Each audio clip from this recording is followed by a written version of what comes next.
On June 5th, 2014, the date was I think ink still wet on your road. You were already in the meeting asking how to make Hyderabad the startup capital of India. Oh, I have plenty of notes. No, I thought there would be some kind of easing into the discussion. You're already... No. We will ease into it, trust me. What followed? T-Hub, now the world's largest startup incubator.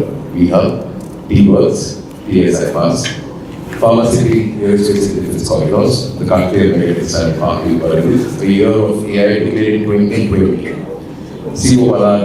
with the World Economic Forum, IT exports went from 57,000 crores to 2.72 lakh crores. They exhaust from 3 lakhs to more than 10 lakhs. Efficient Hyderabad is half the rate of every other metro. Telangana went from 11th to number 1 in rice production. Amazon, Google, Apple, Meta, Salesforce, Uber, Micron, JP Morgan, Goldman Sachs, Novartis, all came here. Hyderabad produces 35% of the world's vaccines. He went to Davos 3 times and Switzerland 5 times. More times than I went to my in-laws' house. Hyderabad produces 35% of the world's vaccines. I have said that already. 11 state governments give Hyderabad study what we built. 3 million Twitter followers. During COVID, he personally responded to thousands of people asking for hospital beds and oxygen. And there was somewhere a request for a chicken biryani with an increase. But ladies and gentlemen, KTR.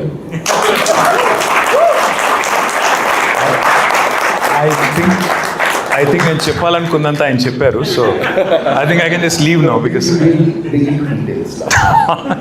no, what's the version of you that everybody knows? No, thank you. Firstly, just wanted to thank Anant, thank Corporate Connections, and thank all of you for showing up. I'm told there are people from Vizag, there are people also from Vijayawada, and any other place?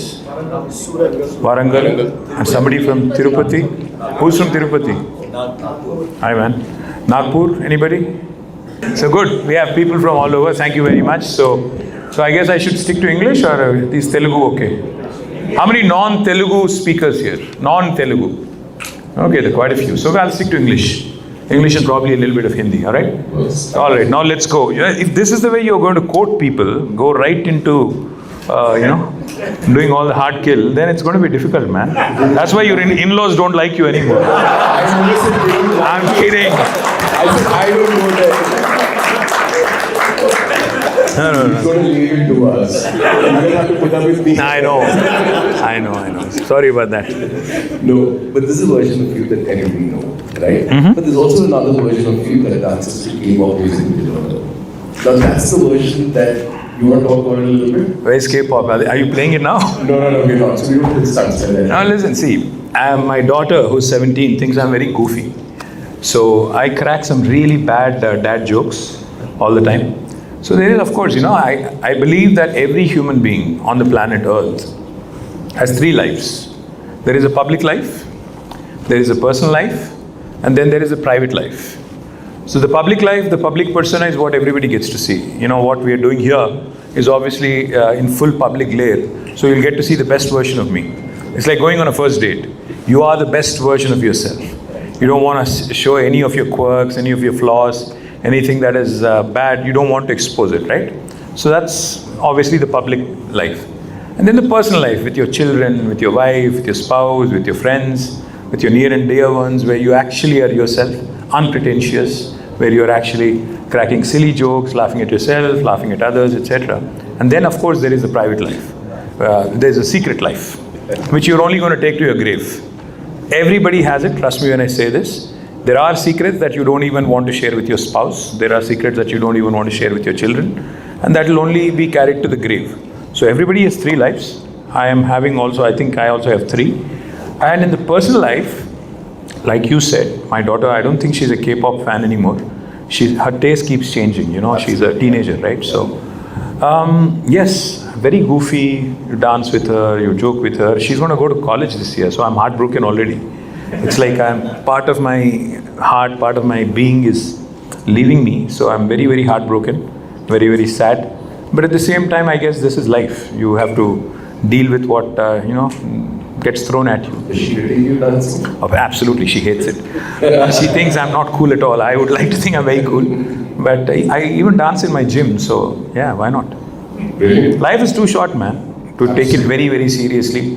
To be flippant, to be nonchalant, to be like cool, to be casual, to be yourself. I mean, to be full of quirks, to be full of whatever you are. I mean, see, constantly we are living under this glare where we are thinking, what will people think of me? How will they judge me? How will they rate me if I dress like this, if I talk like that, or if I have a hairdo like this, or if I do something, or if I post something? We are constantly thinking too much of ourselves. Honestly, nobody gives a shit. Honestly, nobody is thinking about you. That's a fact. Maybe they look at it, laugh, or move on, right? So I would like to think that you have to be yourself, especially when you're in your personal space. And that's exactly what I do. Since we're also talking about dad jokes, and you and I. By the way, you have a very deep baritone, huh? Very intimidating.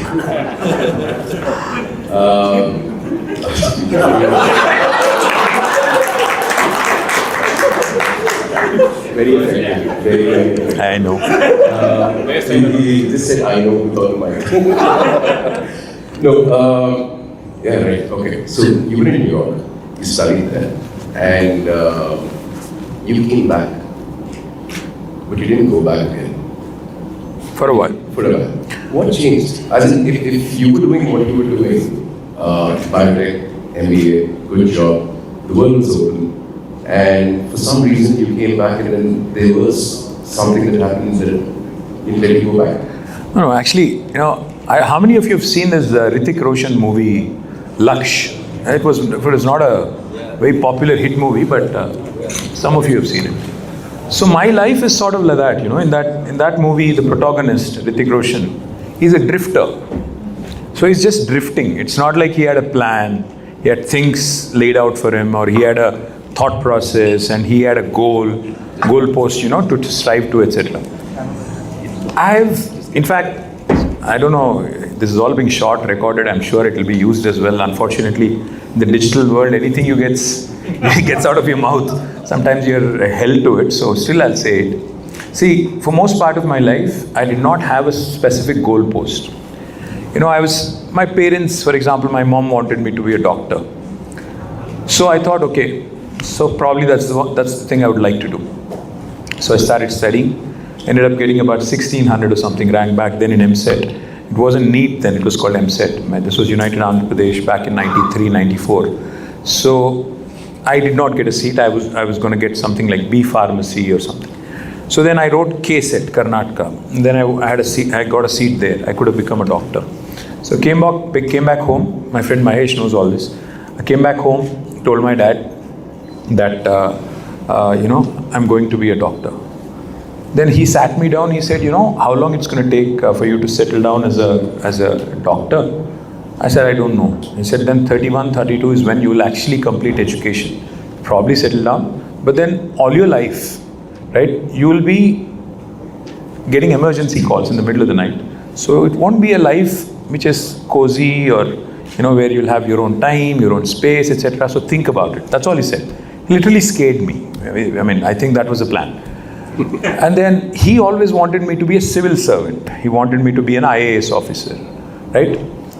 So then I told my mom, I don't think I can put in that kind of hard work, 31, 32, that's not happening, so sorry.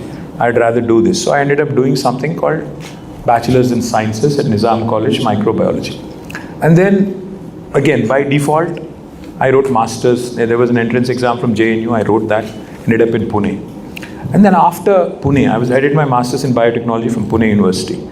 And then it so happened that all my classmates, I don't think I'm the right kind of guy for this kind of an audience narrating this story, but still, you also need to hear from people like me once in a while. So all my classmates were all very driven, ambitious. Somebody wanted to actually do a job right after. Somebody wanted to be a scientist. Somebody wanted to be an academician.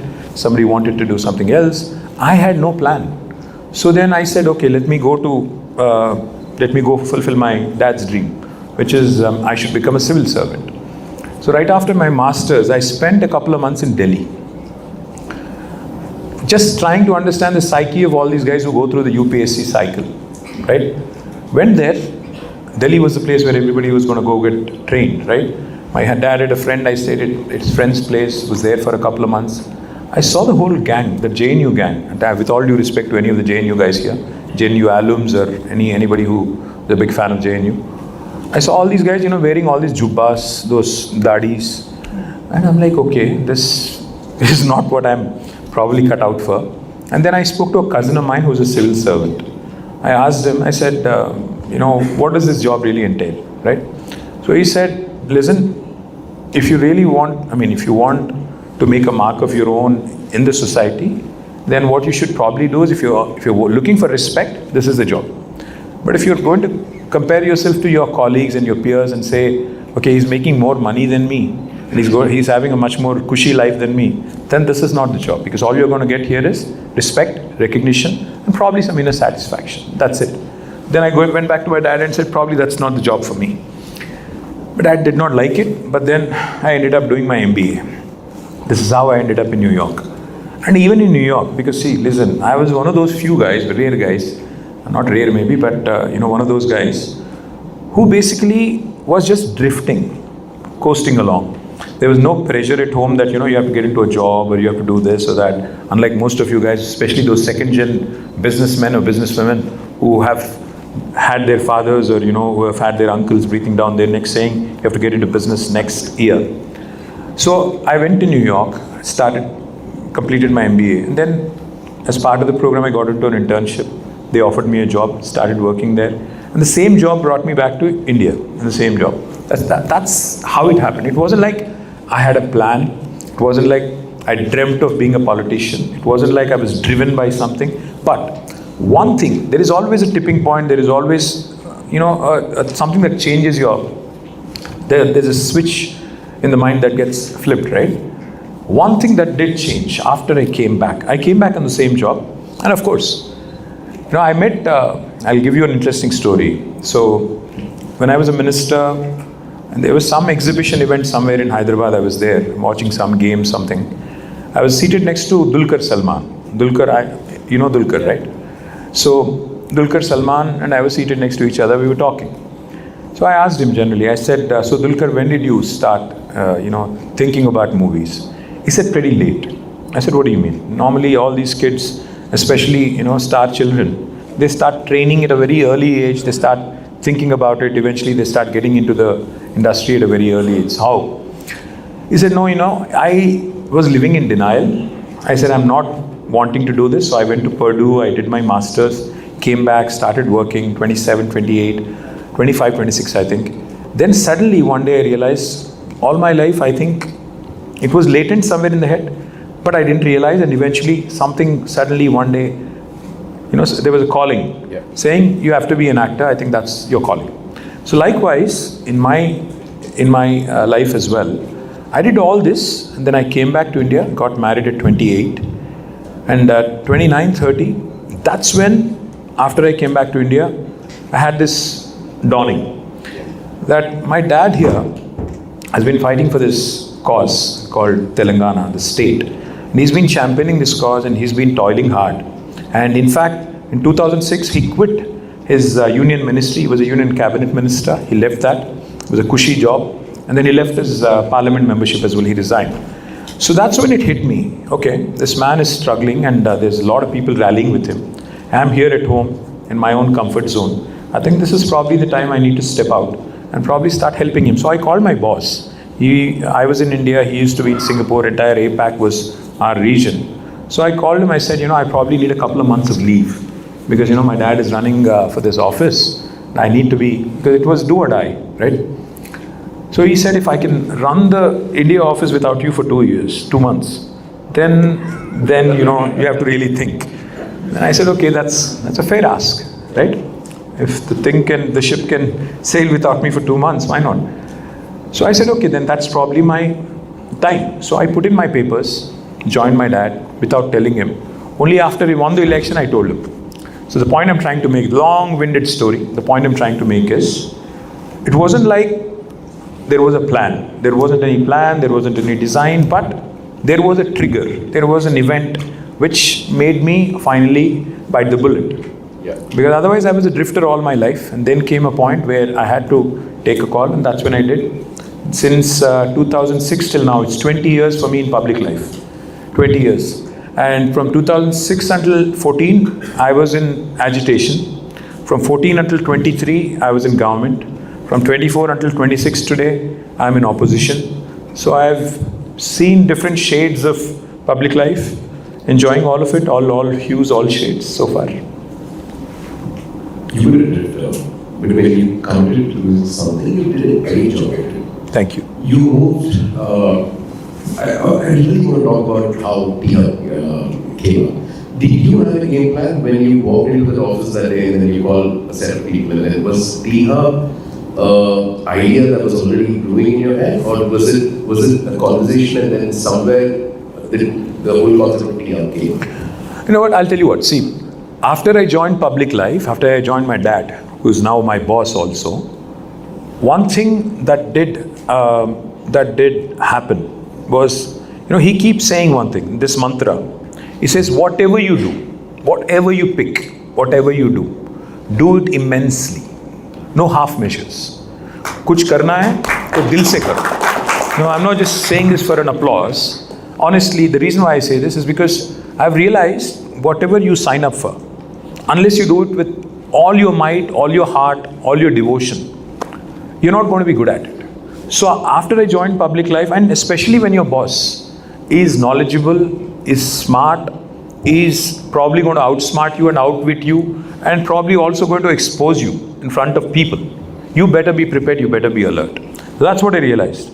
So then, from 2006 until 2014 or thereafter till now, we've always, anybody who's worked with KCR Garu will tell you this, you always have to be on your toes. So in 2014, when the new state came into being and when our party was elected, initially when he said, or when he offered ministry, I actually said no. I told him, Moddu. He said, why? I said, Miru badnam hotar. It's going to be a problem for you because people will start saying, the father is a chief minister, son is a minister, nepo kid, blah, blah, blah. So why? Unnecessarily, you fought hard, you become the chief minister, people gave you a mandate. So you lead it. I mean, meerunte me andaru unnatte kada, so it's okay. He said, no. Think about it. He said, not now, but even after 20 years, after spending 20 years in public life, after 20 years of being an MLA, if I make you a minister even then, in 2034, people will still say that you were my kid. So if I'm giving you an opportunity, prove yourself. If you're competent, you'll survive, you'll thrive. If you're not, the theory of evolution, survival of the fittest. So prove yourself, do your best, and see what comes off. So what I realized is that this was something of a huge responsibility. So on June 2nd, 2014, the entire cabinet was sworn in. I was in ISB, the Indian School of Business, on 4th June, 2 days, 48 hours later, just to brainstorm. The idea was just to brainstorm. So there were people from IIIT Hyderabad, there were people from ISB, there were people from my department. All of us sat down. We were just talking because I was given IT and Panchayati Raj ministries. So we were just discussing, trying to figure out what we can do. Already there is an ecosystem built in Hyderabad in technology space. But what can we do to make it better? How can we improve it? How can we how can we give Bangalore? Because Bangalore is numero uno, number one. So how can we give them a run for their money? That was the idea. So that was a discussion. So people started giving ideas. Somebody said, Bangalore has a vibrant ecosystem. What ecosystem? Startup ecosystem. What is startup ecosystem? There are venture capital, there are youngsters who are wanting to do something, there are people who are supporting, there's mentorship, bunch of different things. There's administrative support, etc., etc. How come we don't have it? No, we do have it in pockets. They all work in silos, but they don't come together. That was the sum and substance of that meeting. So then that evening we decided that why don't we become the cohesive enabler for all these young guys in Hyderabad to come together. And that's the day we decided that we'll build India's largest technology incubator in Hyderabad. And that's how, and we did. And eventually now, if you look around, look just probably like a couple of blocks from here, what you see there, not just T-Hub, T-Works, and then you also have adjacent to it, what is called as image tower coming up. Between all of them, you have the ability, there is about 2 million plus square foot of space where you have the ability to accommodate at least 4,000 to 5,000 startups. That's the world's largest innovation campus. That's going to be the world's largest innovation campus. So when you do it immensely, when you do it fully, and when you have the ambition to probably scale Mount Everest and probably scale and achieve something at world level, world standard, then I think you can do it. So it was just an outcome of a meeting where like-minded people who love Hyderabad as much as I do came together. We gave this idea, so we said yes, we agreed, and by November 2015, we could build something and launch it. You took the expertise of the group, you got experts to do this, and then you listened to it. And first of all, not many people do that. I think when somebody wants to do it at a certain level, they like calling the shots. But there were instances where, I think, I love the story. When I was reading about this, it was quite interesting. This was during COVID, not the chicken biryani like these and stuff like that. But when you were driving around the city, the maximum infrastructure was built during COVID because you just realized that you would get people to work for more than 10 hours, or rather get them to work through the night or do multiple shifts. I think that was amazing. How tough was it to get people to do that? It was tough, but it was interesting times. See, I was already a municipal minister for about 6 years by then, because from 2015 I became a municipal minister. So during that 5-6 years of time, initial period, I realized that it is very, very tough to do a brownfield development. You know, greenfield, you can do it easy. I give you a barren land, build something on it, it's easy, very simple. Brownfield, you inherit a large city with all the infrastructure inadequacies or challenges, whatever.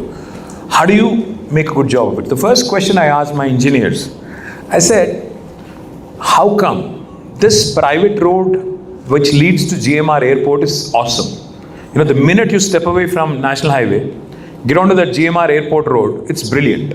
But how come the same road which is laid by same engineers within the city is always in shambles? What is the difference? This was the question I asked. Because I am a layman, I am not an engineer.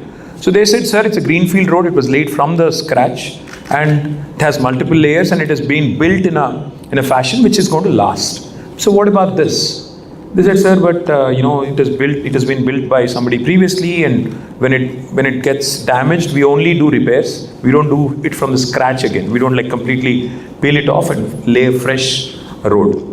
Then I started thinking, how do we solve this? You know, you just repair a pothole, then next couple of days it's gone again, and then you see a problem there again. So how do we do this? What do we do? And then we started looking at other things. How do we probably improve this? So we came out with multiple programs. And one of the things I realized is the toughest part for an engineer or a contractor working in a city like Hyderabad is they only get 6 hours, or even a city like Vizag or Vijayawada or any other urban pockets.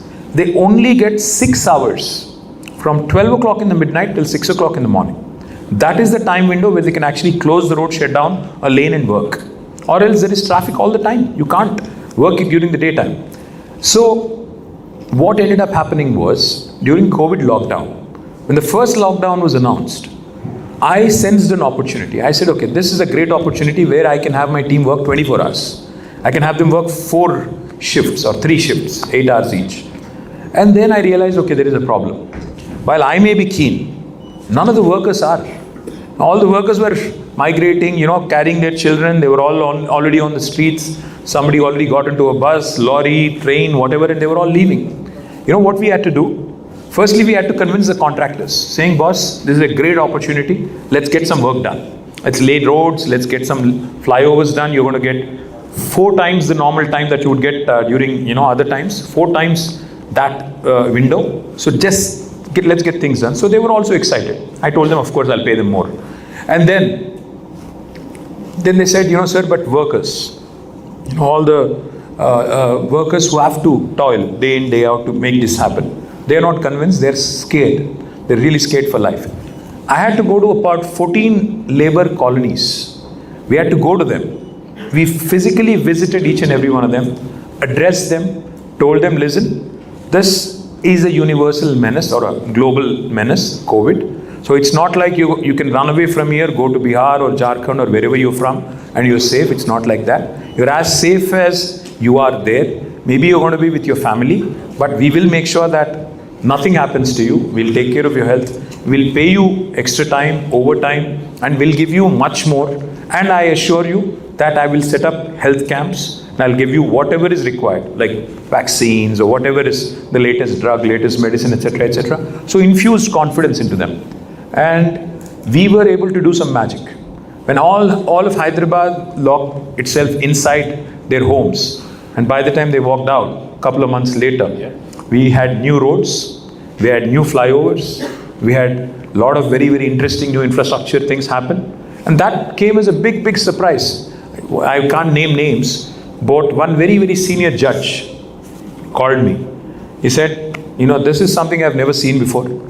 I came out, I saw this new link road, that was not there before. So what magic did you guys do? I couldn't say more, but yes. So there is always, since you're all businessmen and businesswomen, I tell you one thing, whenever life throws a bouncer, throws a curveball at you, there is always a silver lining, without a question. Even if it looks like there is nothing in there. It's all looking negative, it's all looking very, very, complete showstopper, etc. There is always a glimmer of hope, always a silver lining, but you have to find it. That's your thing. Nobody else can find it for you. So what I would propose is, I think Corporate Connections should do more and more of that, more and more of those interactions where people need to see and figure out what can be done even in the worst of situations. Absolutely. That was, you walk in, you meet Sundar Pichai. From that conversation to Shabu actually hitting the ground, what happens between that? How do you convince someone where you have an ecosystem here, you have everything here, it's better than Bangalore, why don't you try it? How does that conversation work? No, it's very simple. In fact, I'll tell you what.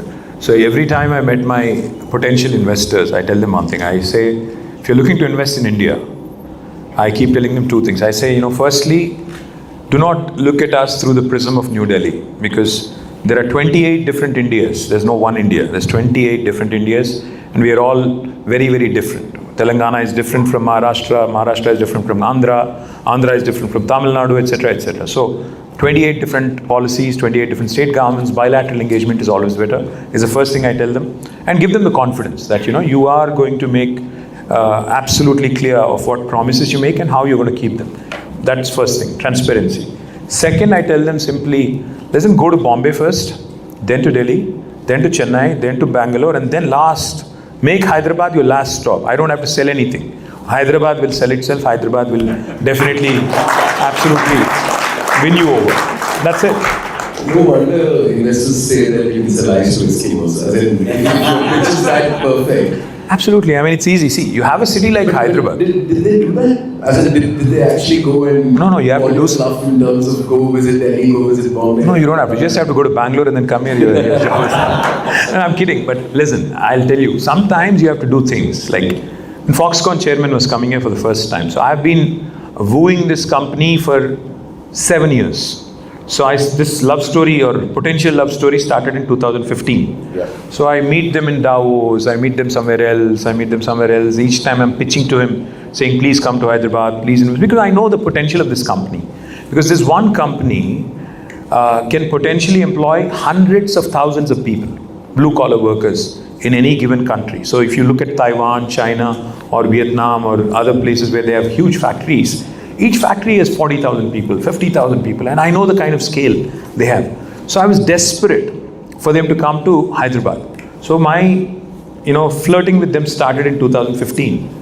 Come 2022, finally, this chairman of Foxconn said, okay, I'm coming to Hyderabad. And he had some intention of signing an MOU, of course, right? Because 7 years, we were really, really chasing hard. So now I had to make the best impression on him. So what do I do? So what I did was, Chief Minister's camp office, it was in Panjagutta, Somajiguda, the Pragati Bhavan, as it was called. I could have, he lands in Shamshabad. I could have driven him directly from Shamshabad, directly over PV Narasimha Rao Expressway and taken him straight to Panjagutta. But I said, that's probably not the route I'm taking. So I told my guys, I said, bring him through ORR, get him to financial district, make sure that he goes through the whole thing, looks at, this newer part of Hyderabad. Okay, then he's going to say, okay, this is impressive. And then he drive him through Durgam Cheru and all that and bring him to CM camp office. You know what happens? So he comes, he meets KCR Garu. The first thing he says, is this India? This is what he said. The point is, sometimes when we go to a nice Michelin star restaurant, or versus when you go to a Udupi hotel, what is the bloody big difference in terms of food quality? I don't think there's a great deal of difference. It's always the presentation. It's always how you present. It's always how beautifully you lay it out. How you market what you're selling. Whatever your product is. It could be food, it could be a commodity, it could be something else. Or your state. How you market it. How you present it. How you articulate. How you actually sell it.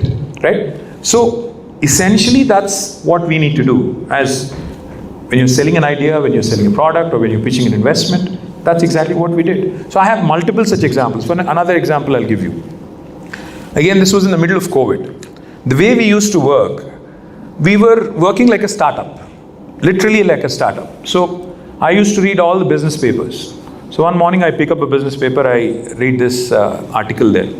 It says a company called Kitex, which manufactures kids' garments, is leaving Kerala and is looking at investing in Sri Lanka or someplace, Karnataka or someplace. Some 3,000 plus crores of investment. I know that in my mind, because I was already handlooms and textiles minister, I know the textile sector is a huge employment creator. So the minute I saw it, I clicked a picture, I sent it to my secretary. I said, listen, I don't know who this guy is, get hold of him. Catch hold of him, I want to talk. So he got me the number.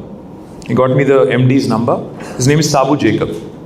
So I sent Sabu Jacob a text saying, Mr. Sabu, this is KTR, I want to speak to you, I'm the minister, industry, etc., etc.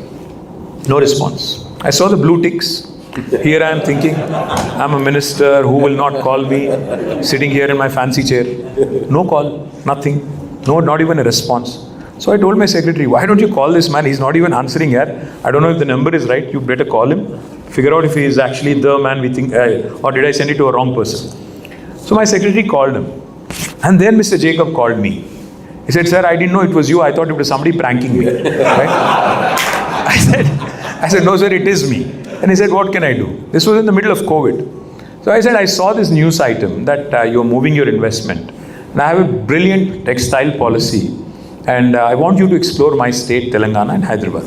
So he was very polite. He said, okay, typical Malayali, very nice style. He said, no, sir, we are definitely going to consider.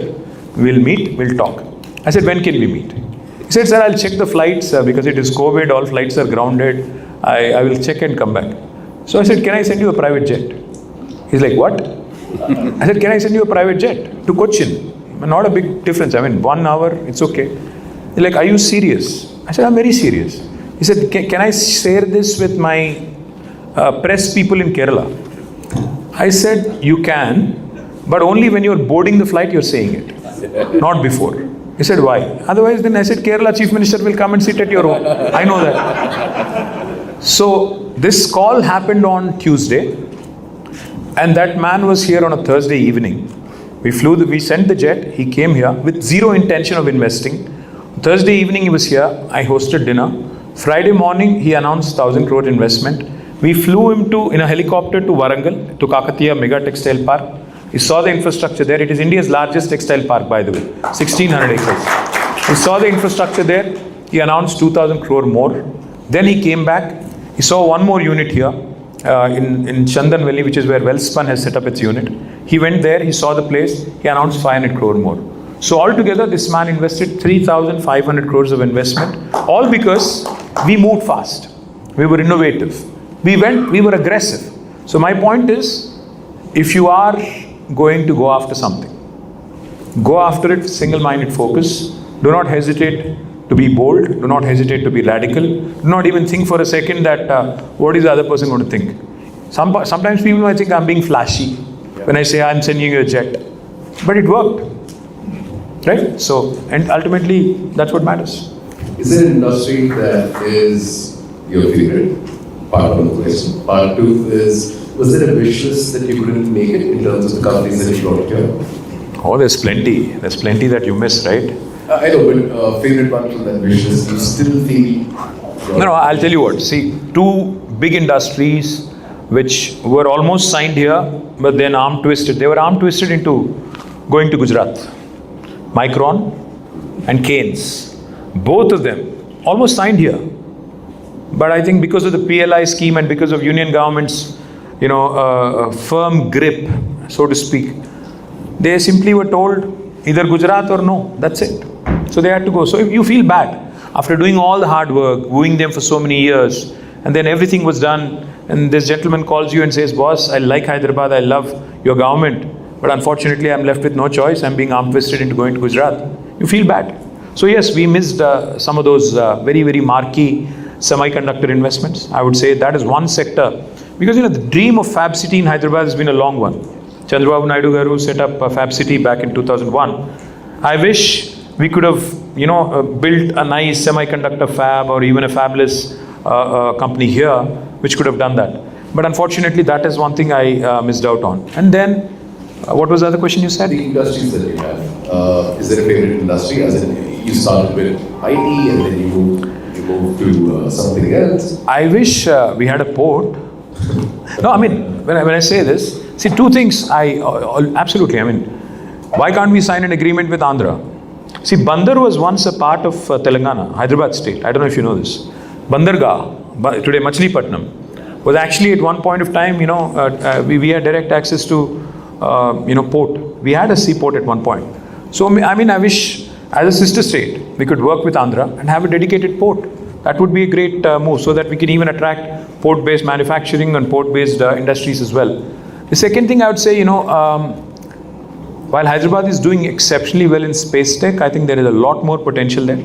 I think which we could focus on. So these two sectors, I would say, port-based manufacturing and maybe a little bit of space tech, I think. When you have so many things that you want to plan and you want to do, the election cycle is 5 years, right? But you're not making these bets for 5 years. You are setting something up which will probably outlast you, which will probably be for 10 years or 15 years. How do you make those calls? As in, if you were to be sitting down and then you say, this is what we're going to do in terms of governance, in terms of any innovation that you want to bring in. And I have a follow-up question which I'll ask after this. But a lot of your innovation has been around governance. But then you make these plans and then you know that you have a 5-year term. You're probably confident you'll come back for the next 5 years. But how does the trade-off work?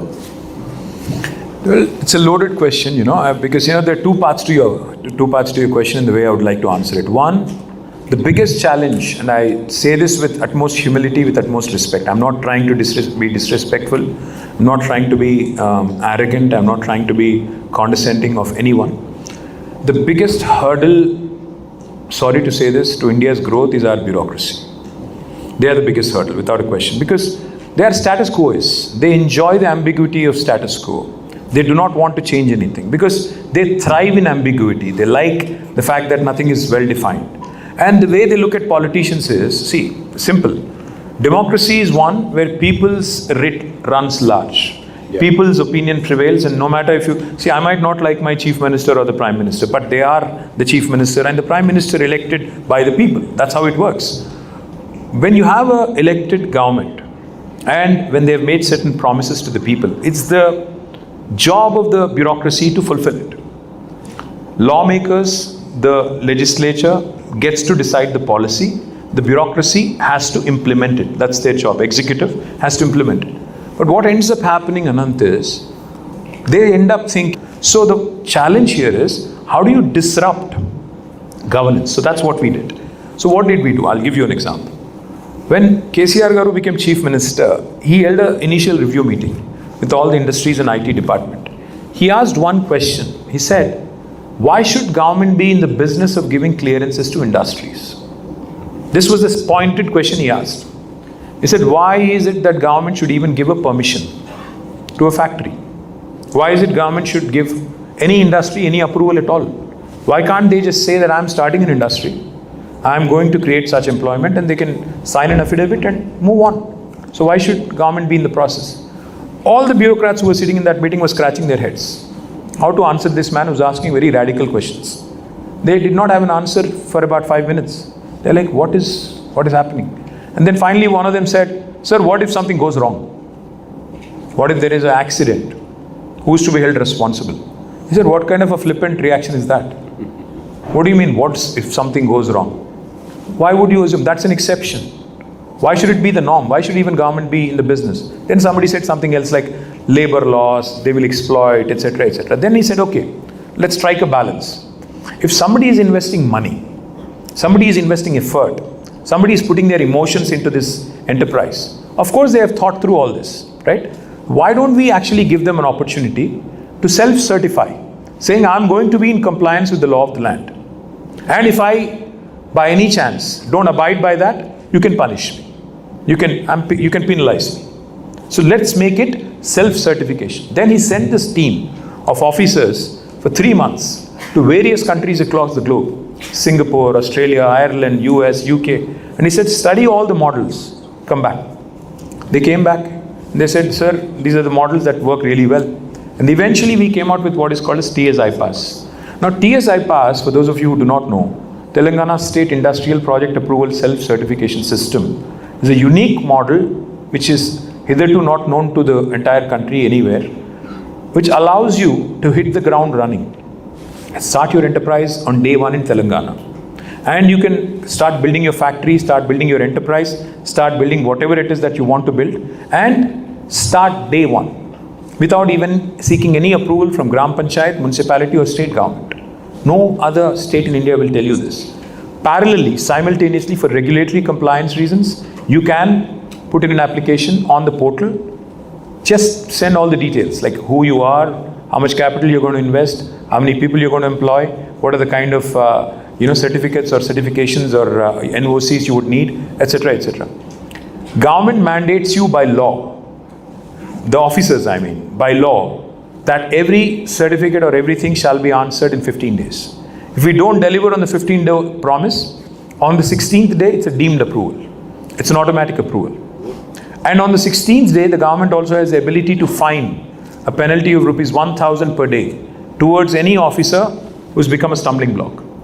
This is what he came out with. Now the same set of officers who were hitherto giving clearances arbitrarily and today are compelled because an act, a law has been created, a statute has been created, thereby creating a compulsion. And it has worked like magic.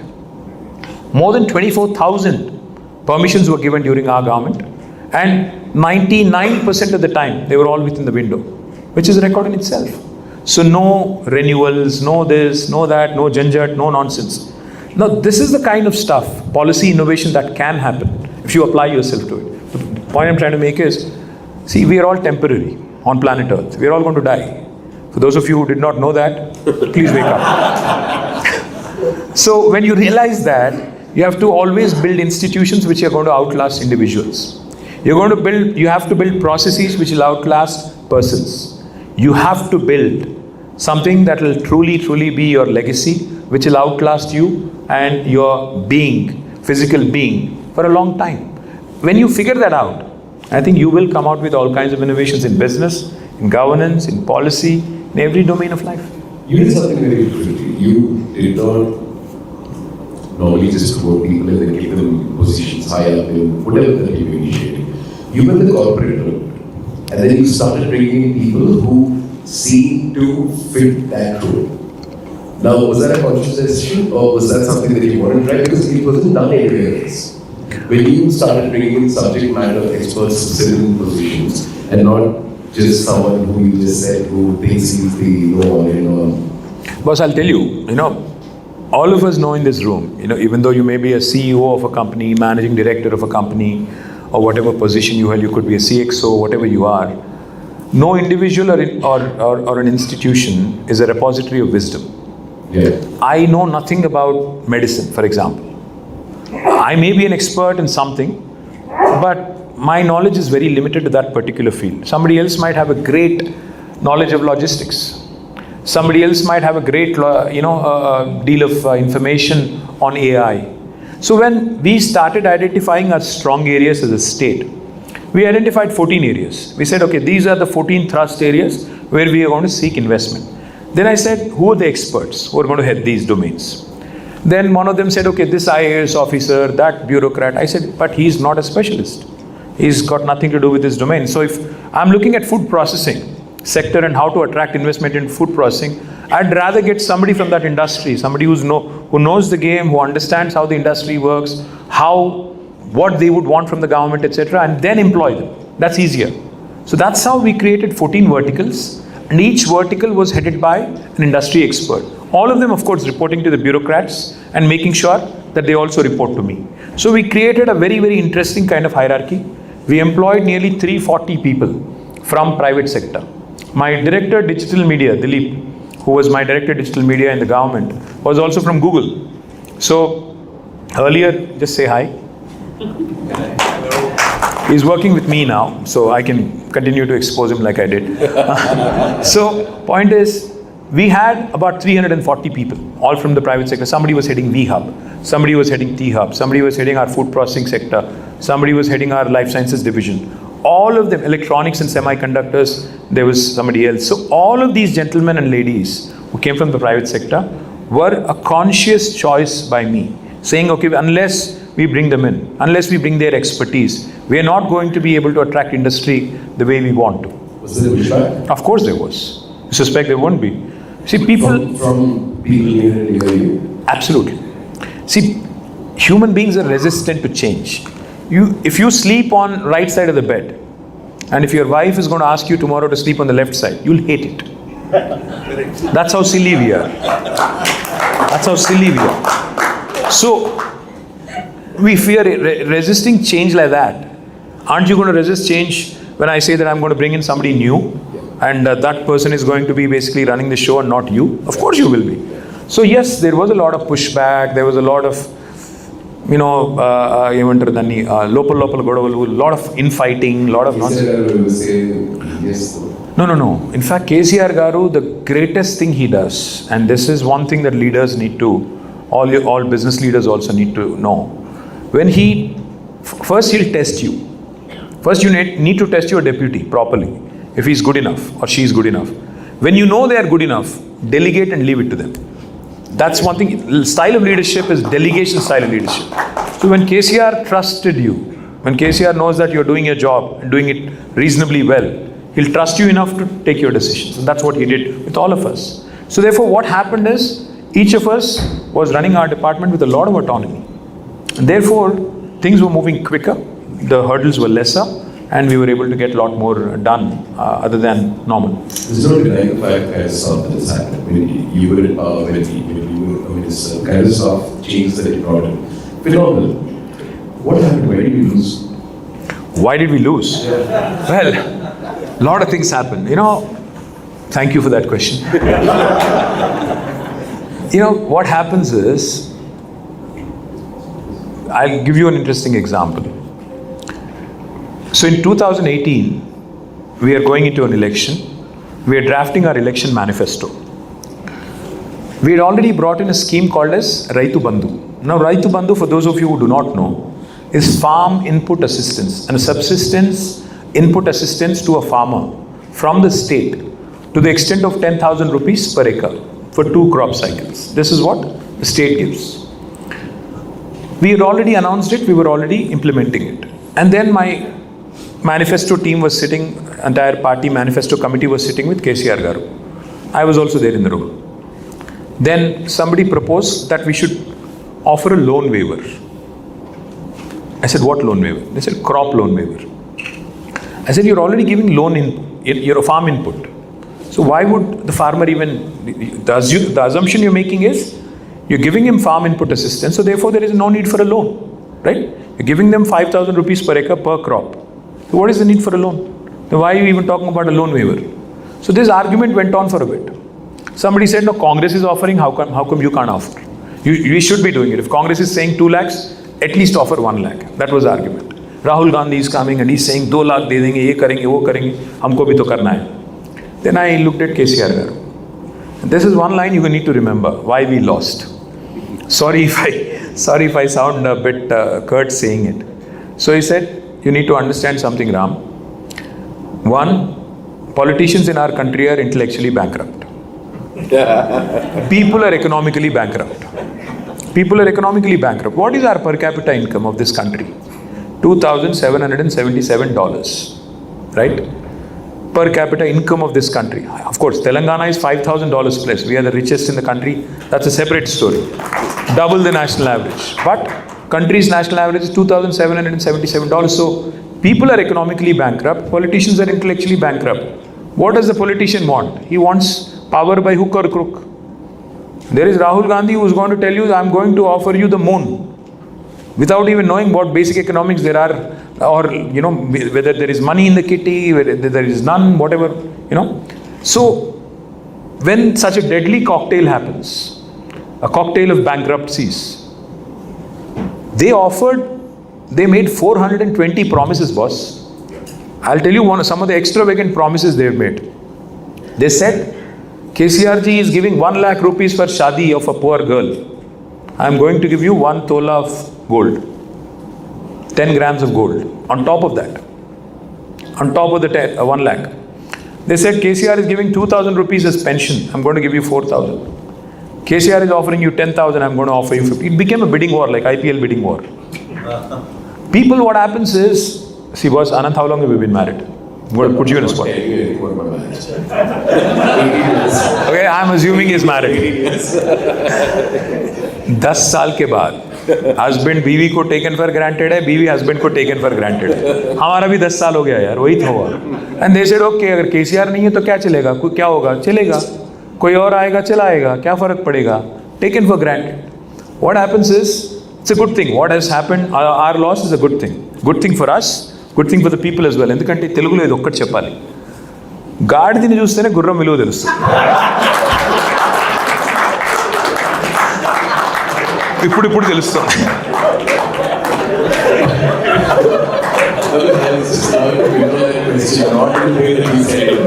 But you're in a unique position today where you were part of the agitation, then you were in power.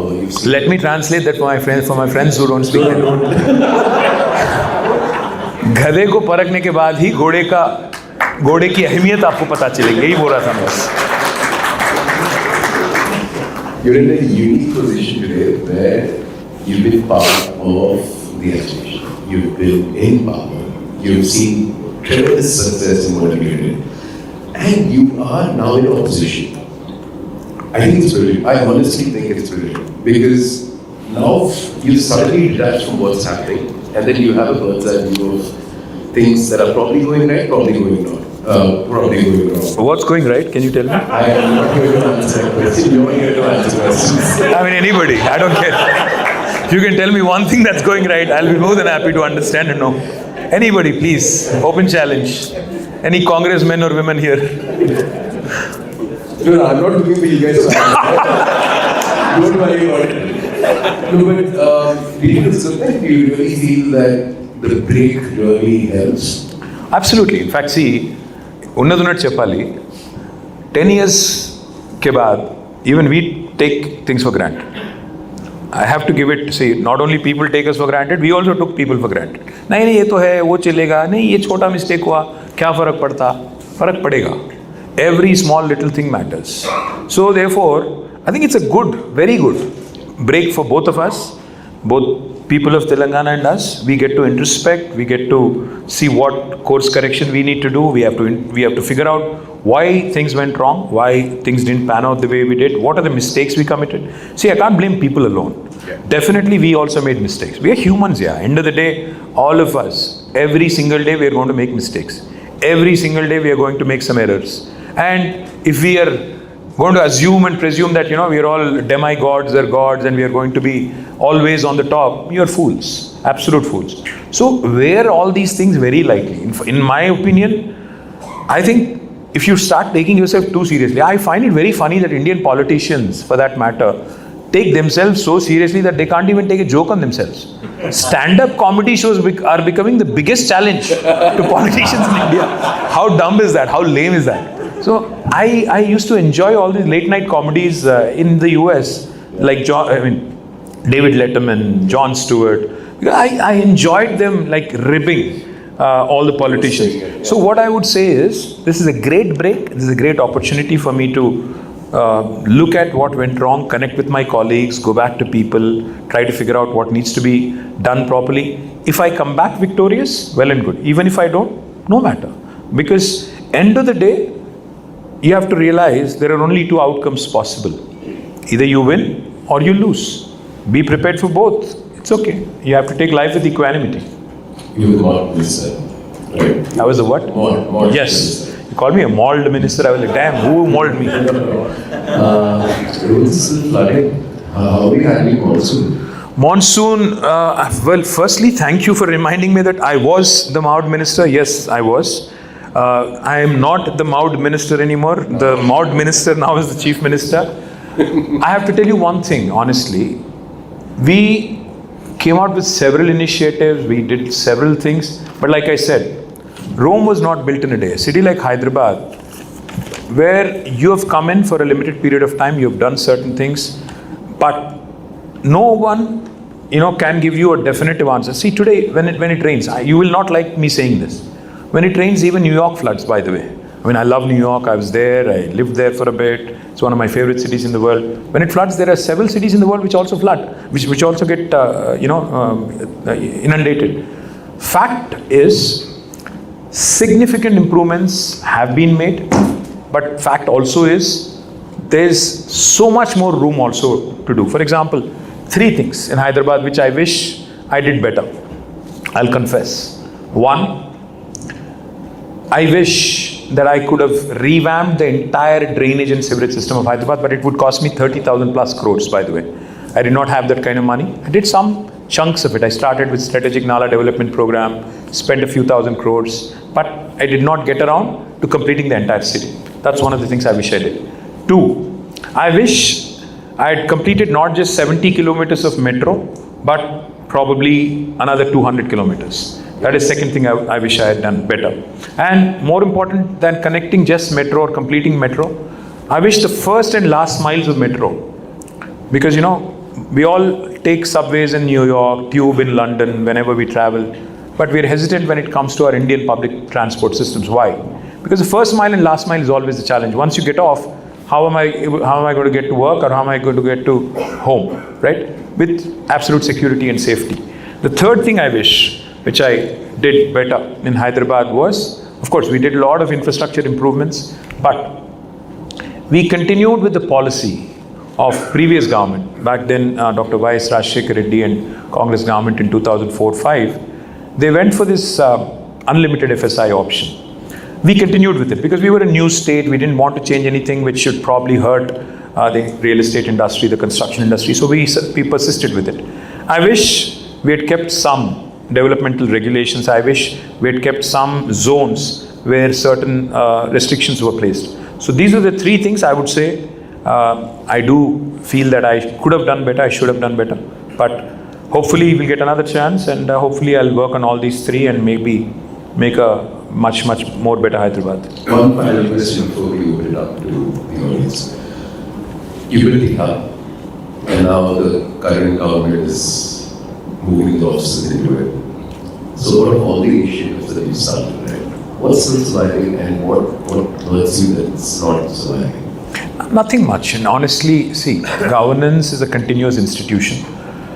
You're not permanent. None of us are permanent. So to assume or presume that I've built something and therefore it belongs to me is silly, because it is a government institution. Now, how the subsequent government wants to run it, how the subsequent leadership wants to run it, is up to them. If they want to mess with it, make a mess of it, it's their headache, not mine. Does it hurt you? A little bit, it pinches. It doesn't hurt. It does pinch, but that's okay. That's part of life. There are a lot of things that you don't like in life. A lot of things where you feel, things should not be done in a certain way. But you have to make do. See, a lot of times your children will do some things that you may not like, but you may not be comfortable with. But what do? Move on, right? Get used to it. Cheers. Thank you. Let's move on to the audience. Bharat, you have a question, right?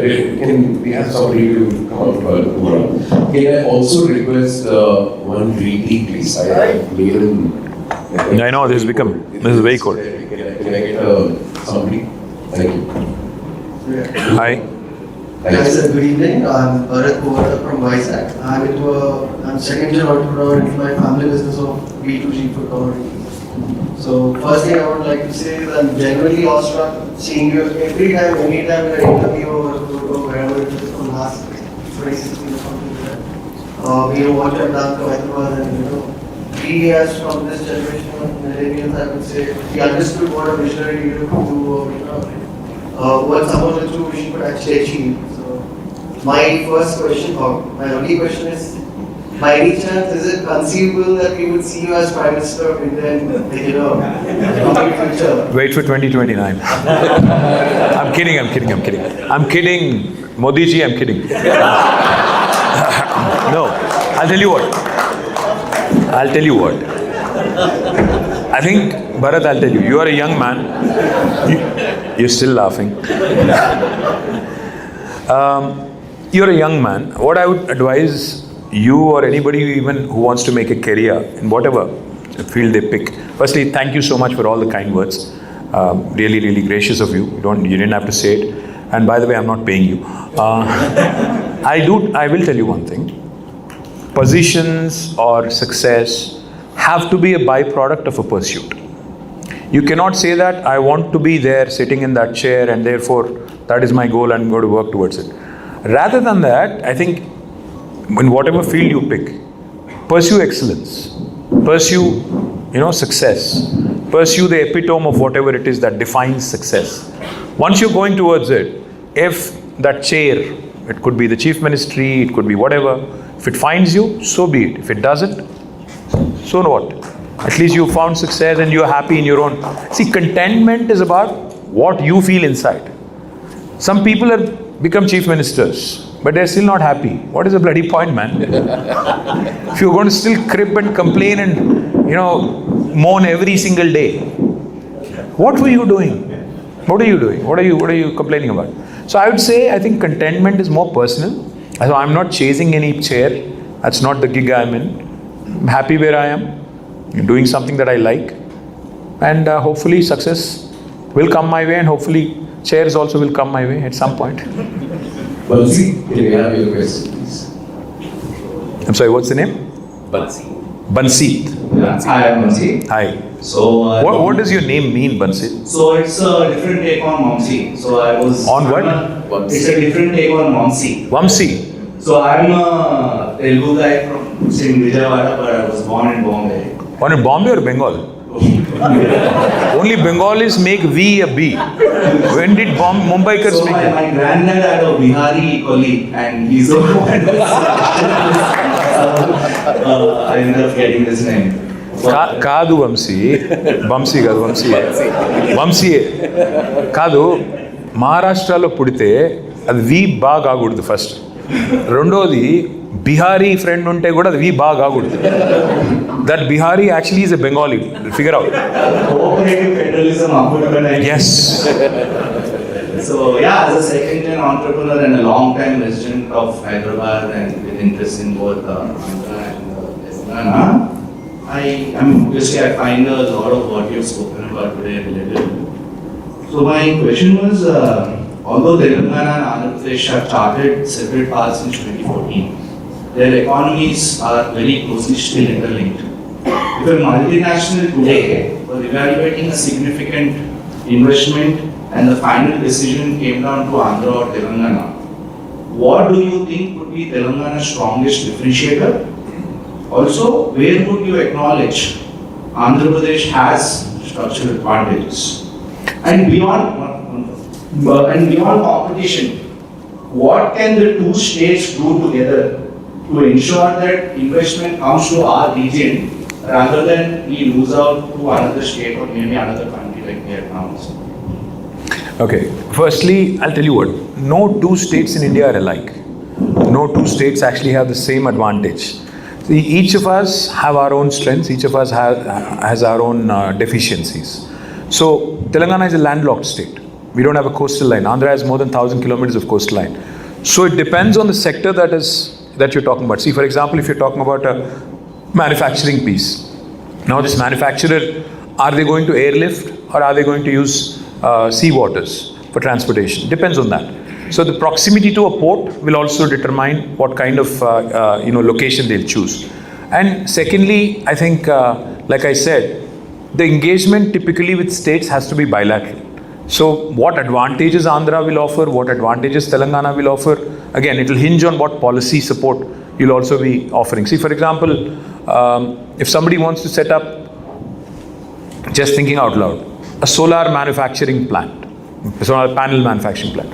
Now, you could set it up anywhere. You could set it up in Andhra, Telangana. In such a situation, the toss-up will be what kind of returns I'd get. If I invest in Telangana, what kind of returns I would get if I invest in Andhra.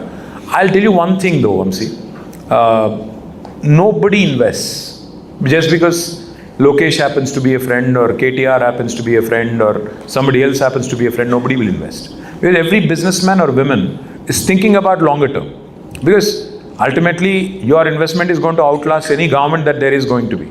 And you would want policy continuity, you would want continued returns. So therefore, it will entirely hinge on that particular investment category and nothing else. Now, what are the things I would want to steal from some other states and bring it to either Andhra or Telangana?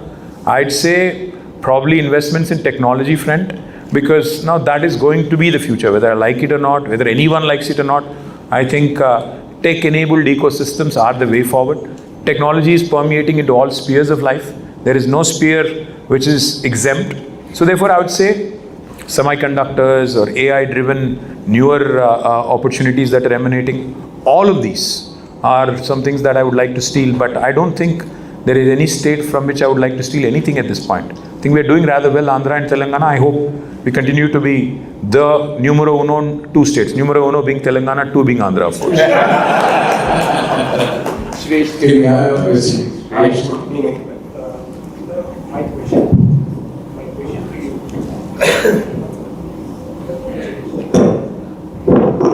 My question to you would be, how is AI going to have impact on IT job market in Hyderabad? Since Hyderabad is majorly dependent on IT job, and what would be the vice versa effect on the other industries like housing sector and everything?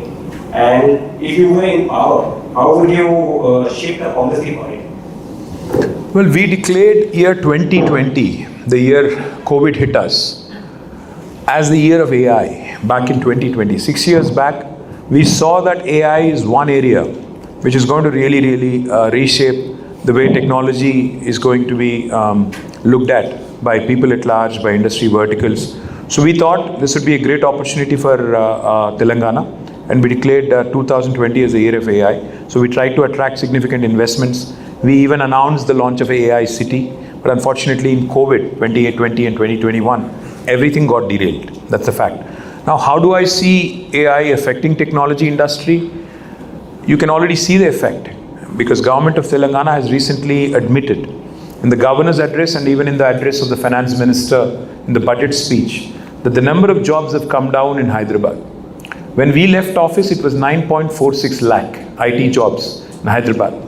But recently, Government of Telangana has admitted that the number of jobs currently is 9.39 lakh. About 7,000 jobs have come down already. Now, this is despite all the new GCCs coming in. This is despite all the new investments that have come in. So there is definitely an impact. And it does drive a scare once in a while. You know, when you see Oracle laying off 30,000 people in one go, it drives a scare. It makes you feel a bit insecure. But the fact is, I think AI is also opening up a lot of new vistas, a lot of new frontiers. And what they are, of course, it's a very dynamic field right now. It's really opening up a lot more avenues. So I would say invest in more skilling, invest in ensuring that our youngsters are equipped with more and more knowledge. Because the other day I was talking to a pharma company, a large pharma company senior manager. So I said, I asked him, I said, how do you think AI is going to affect your industry? What are the jobs that are going to be affected? So he simply said, we have more than a few hundred documentation writers today in my company. I am not going to be needing them a couple of years from now because AI is going to do the job for me. He said, I have more than 40 legal professionals working for me. I think I can make do with probably 5 or 6. So without even touching the core, manufacturing or research and development, I probably can get rid of 10% of my workforce. See, the point is, while we are all considerate, while we are all concerned about the loss of jobs, fact is nobody is in the business for charity. Ultimately, you are answerable to a board. Ultimately, you are answerable to your investors who are looking for a bottom line, who are looking for returns. And when Oracle laid off 30,000 people, but their returns, if you look at the stock prices, they went up by 6%. Their revenues have increased by $7 to $8 billion. So, end of the day, businesses are driven by business concerns, and so you'll have to live with the fact, adapt to the new situation, adapt to the new world order, and engage in skilling, engage in newer activity, engage in finding new frontiers which AI is going to create. Before we move on to the next question, I'm really appreciating this. Thank you. We have Vinodji. Is that? Just give us 1 second, please, before you ask. No, go on. Good evening, sir. And Good evening, sir. pleasure to have you here. Thank you. The most dynamic, admirable leader of Telangana after Babu Garu. You will be jailed for saying that. Be prepared. Myself, Vinod Kumar Agarwal, Managing Director of Venture Group. We are into steel, logistics. Will you vote for me if I run against Modi ji? Sorry, Nothing, I'm kidding. we are into steel, logistics, power, investment and leasing, and cement. We have 8 manufacturing units in Telangana, in 5 backward districts of Telangana, employing more than 2,500 people directly. Thank you, sir. And contributing by way of taxes and uplifting social economic development of our district where our plants are based. I am also the chair of Energy Committee of Federation Telangana of Chamber of Commerce and Industry. As energy man, this is the era of green energy, renewable energy. The question from many members of our federation is, when all the states of India, various states, our neighboring states, are embracing energy, green energy and giving approval to all the trade, commerce and industry openly, we are Telangana is lagging behind in this. After a clean and green energy policy from January 2020 till now, no application has been approved.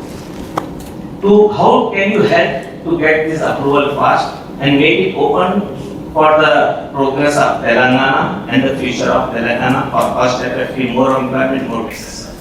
That is my question. Thank you, Vinodji. Firstly, thank you for giving 2,500 people. I think that deserves 8 factories in Telangana. Thank you. I hope we continue to grow. I hope we continue to also employ more and more people. Now, coming to green energy, I think it's one of the most important discussions that we've had over the last couple of decades, because that has been a breath of fresh air. For the last couple of decades, because that has been a breath of fresh air. Today, when I see electric vehicles running all around, it is really, really heartening, because we've all been tired. I was once in college, riding a motorcycle. कोई बस के पीछे गए तो गुप बोल के वो जब मारता है ना मुंह पे, तो आपको तो पता ही है कि कितना कार्बन एमिशन होता है. You get a first hand exposure, आपको भी पता होगा. तो इसीलिए मैं कहता हूँ electric vehicles of course are the future, hydrogen powered vehicles are of course the future. So therefore, any forms of renewable energy are more than welcome, and that is why we brought the EV storage policy, EV policy when we were in government. Now coming to this current government, अगर आपको लगता है कि मेरे कहने से कुछ होगा, मैं बस इतना ही आपसे कहूँगा कि अगर मैं कहूँगा कि रेवंत रेड्डी जी ये करो तो वो नहीं करेंगे, तो मैं ऐसा करूँगा आपके लिए, नहीं मैं ऐसा करूँगा आपके लिए कि मैं उनको चिट्ठी लिखूँगा कि भाई ये ना करो, तो वो ज़रूर करेंगे. तो मैं ज़रूर आपके लिए एक खत लिखूँगा उनको. नहीं, मजाक छोड़िए. अगर आप मुझे कुछ पॉइंट दे देंगे हम आपके आनंद के ज़रिए, तो अगले असेंबली सेशन में सवाल करेंगे, पूछेंगे. अभी ऑपोजिशन में है तो सवाल करना हमारी जिम्मेदारी है और जवाब देना उन पे निर्भर है. तो उम्मीद है कि 2 साल बाद इस सवाल में यहाँ पे बैठ के आपको गवर्नमेंट के नाते आपको दूँ और कुछ ढंग का जवाब दूँ. मेरा सवाल ये था विनोद जी, क्योंकि आप सुने नहीं, अगर मैं मोदी जी के खिलाफ लड़ूं तो आप मुझे सपोर्ट करोगे? We are looking as a most dynamic leader. मजाक कर रहा हूँ यार, जवाब नहीं मांग रहा था यार. I am the first to vote for you. Thank you बड़े भाई, thank you. Let's stick to the question, please, because there are a lot of questions. Very important. Sure, please, so absolutely. Sir, good evening. My name is Dheeraj Ketan. Hi Dheeraj जी.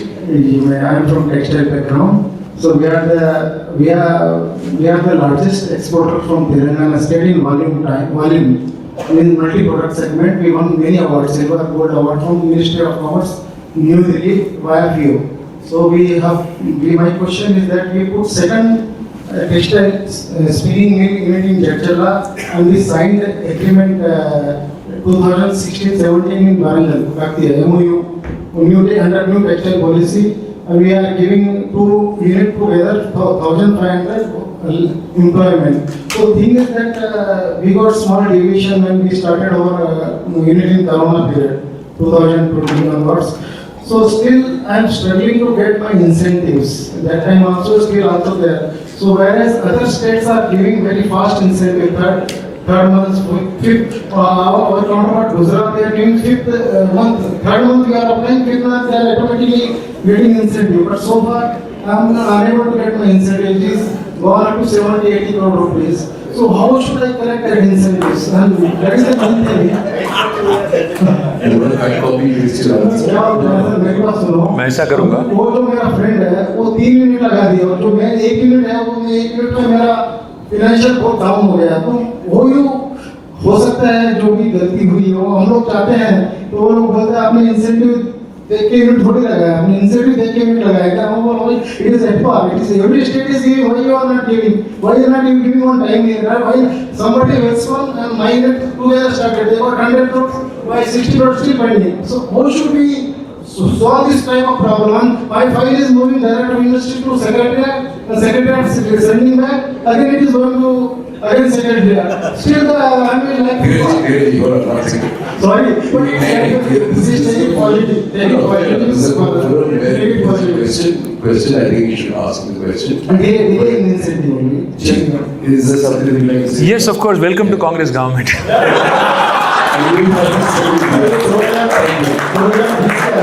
मैं क्या बोलूँ, sorry यार. खेतान साहब, माफ़ी चाहता हूँ. मैं I was being नहीं माफ़ी चाहता हूँ. I was being flippant, but कुछ दोस्त अभी भी है मेरे गवर्नमेंट में. आप डिटेल दे दो, कोशिश तो करूंगा मैं. वादा नहीं कर पाऊंगा कि मैं नहीं, वादा नहीं करूंगा कि मैं कुछ करूंगा, बट कोशिश करूंगा.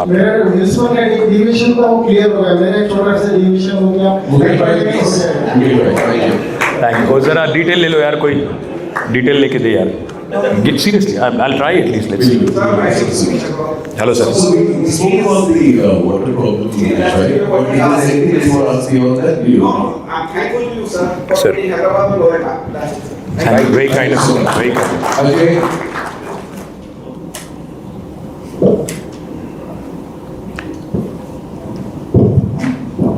Oh, actually, sorry. Okay, yeah. Please go. Hi, this is Vinod from Cadence Reality. So first of all, thanks for your contribution towards Hyderabad growth and Telangana during your tenure. కాదు మీ తెలుగు వస్తుందా? అందరూ పొగిడితే ఇదేదో మనం match fixing చేసుకుని పెట్టుకుని ఉంటుంది. కాదు ఇలా పొగిడితే అందరూ రేపు నన్ను అందరూ అంటారు ఇదంతా మ్యాచ్ ఫిక్సింగ్ చేసి ఇలాంతా పెట్టుకుని. ఎవరన్నా కొన్ని తిట్టండి, తిడితేనన్నా అప్పుడు డౌట్ రాకుండా ఉంటుంది. మరి అందరూ పొగిడితే ఎట్లా స్వామి? Seriously.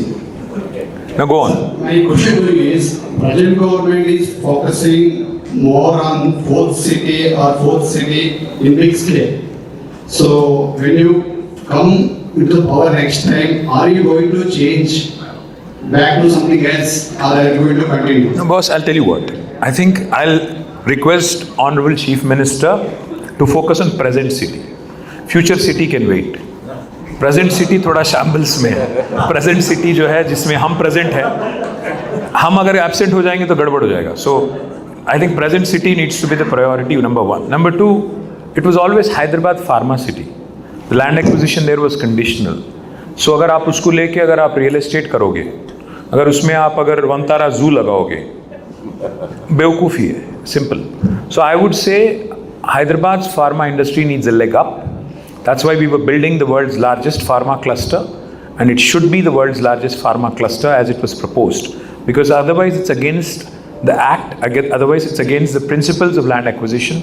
Any court of law will, and anybody who wants to invest there, you will be in a soup. Don't blame me later. You will be in a soup. If you're wanting to invest in the so-called future city, it is basically a scam, a sham. It is a real estate scam. So I humbly appeal to all of you. We will come back to government and it will be a pharma city there. So please don't accuse me later. Don't accuse me later that I did not tell you. मैं आज बोल रहा हूँ, कल मैं social media में भी डाल दूँगा.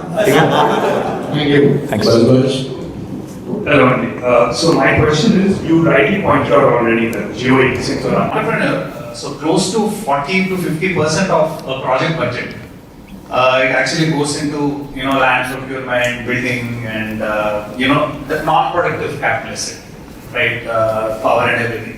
And 25% of our time in the first year, it actually goes into dealing with various governments and departments. So for an SME or MSME, and you want to attract manufacturing companies, this is the biggest barrier.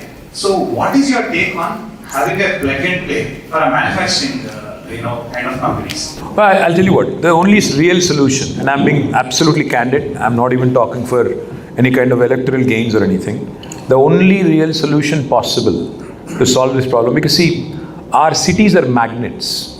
They don't need anybody to sell them. People will continue to flock because educational opportunities, healthcare opportunities, employment opportunities, what they offer, no other suburban or rural setting can ever offer to our citizens. So therefore people will continue to migrate, people will continue to urbanize, suburbanize, etc. So Hyderabad, now when somebody says Hyderabad, how do you define Hyderabad today? Now, unfortunately, the geographical boundaries also are now very loosely defined. I would say everything within ORR is Hyderabad now. That's how big it has become.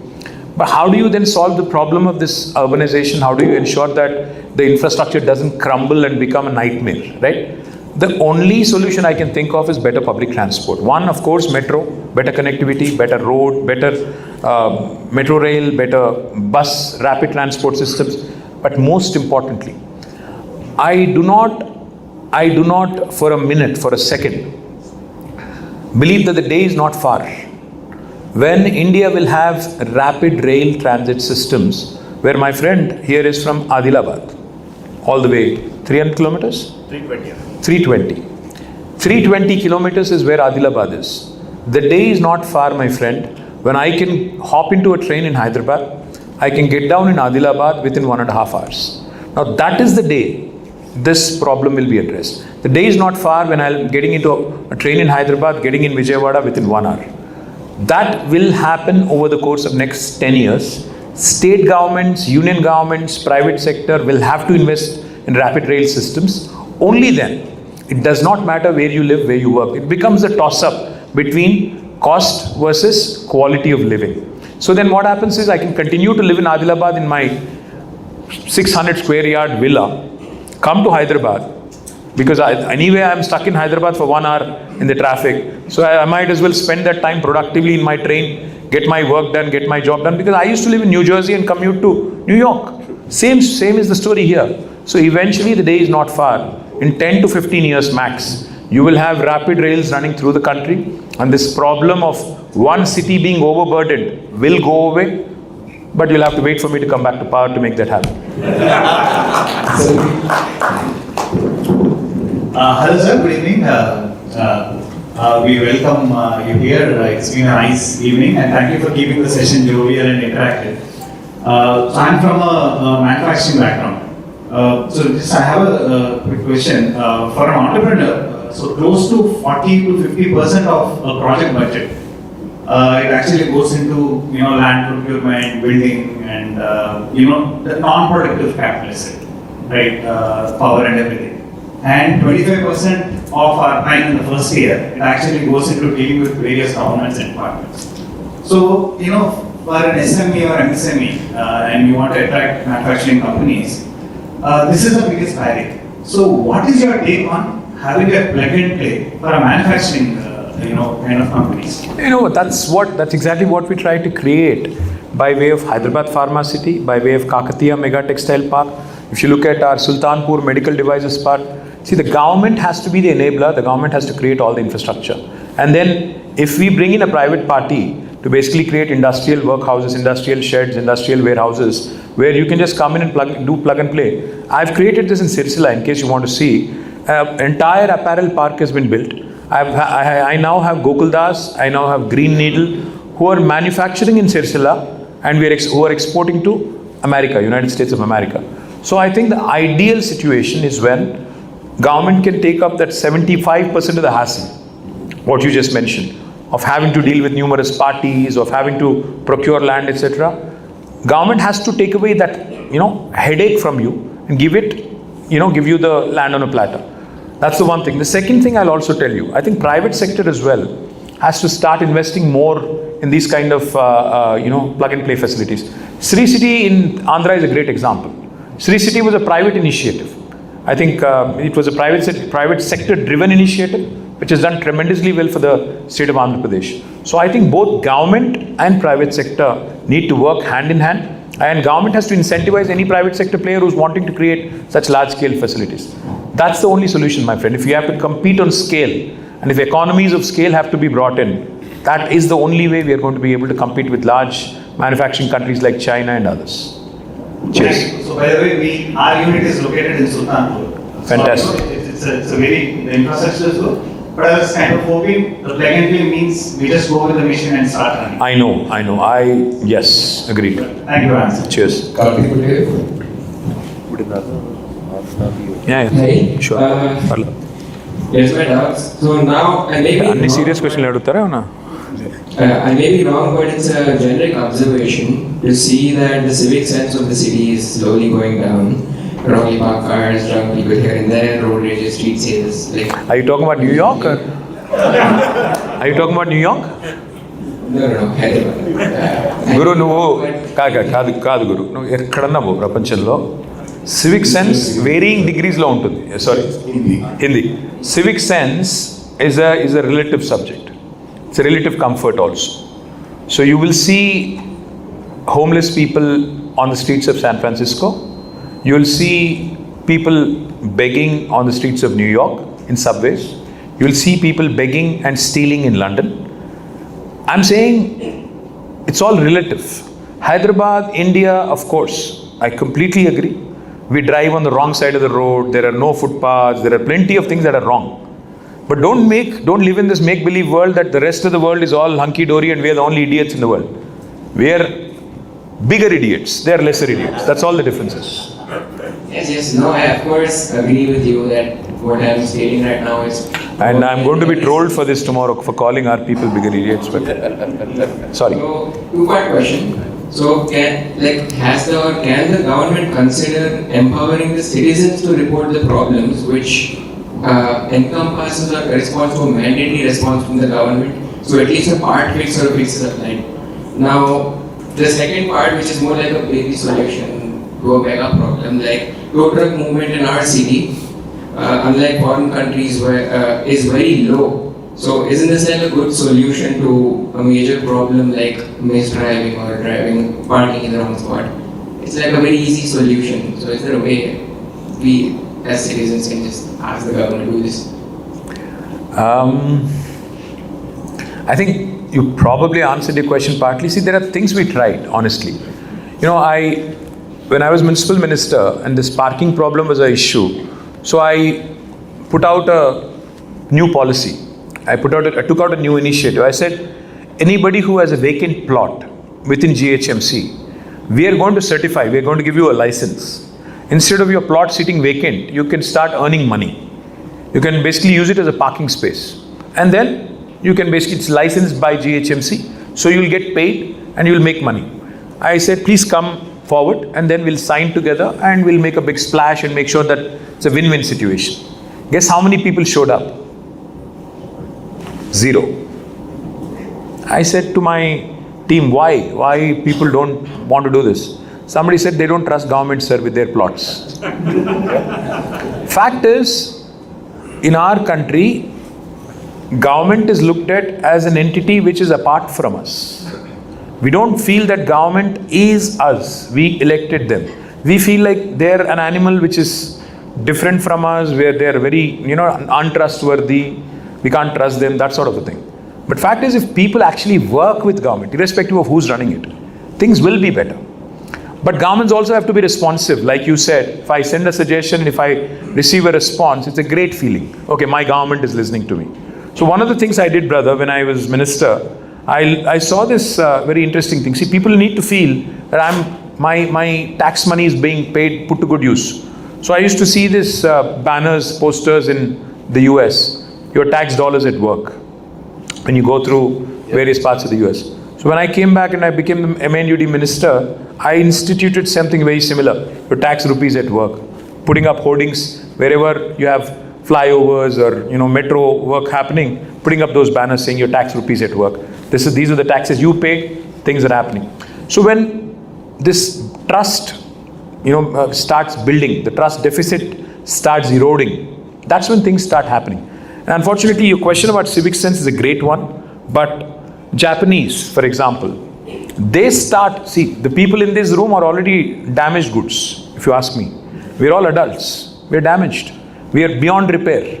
Nobody can change us, our habits, because beyond the age of 20, nobody changes really.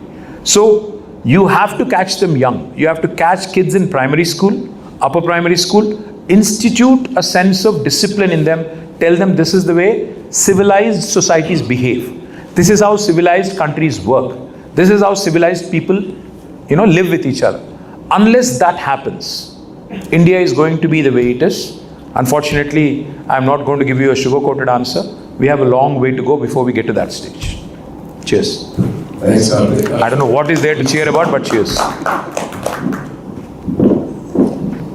Hi. Sir, this is Ashwat. I run a travel services company called Amami. Talent services. Travel services.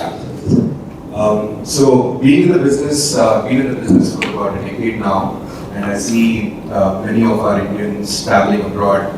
There's more interest to travel outside the country than travel within the country, and I see how cities like Paris and Barcelona attract more tourists in a year than the entire country of India does. So, and I have also been in the event space. In fact, you attended one of the events that I was organizing for the Harvard Model United Nations. Yes. So, Hyderabad as a city was primed to be a great MICE destination, and something went wrong along the way. I think we as a city have huge potential to be one of those global top 10 cities, bringing in people from all over the world.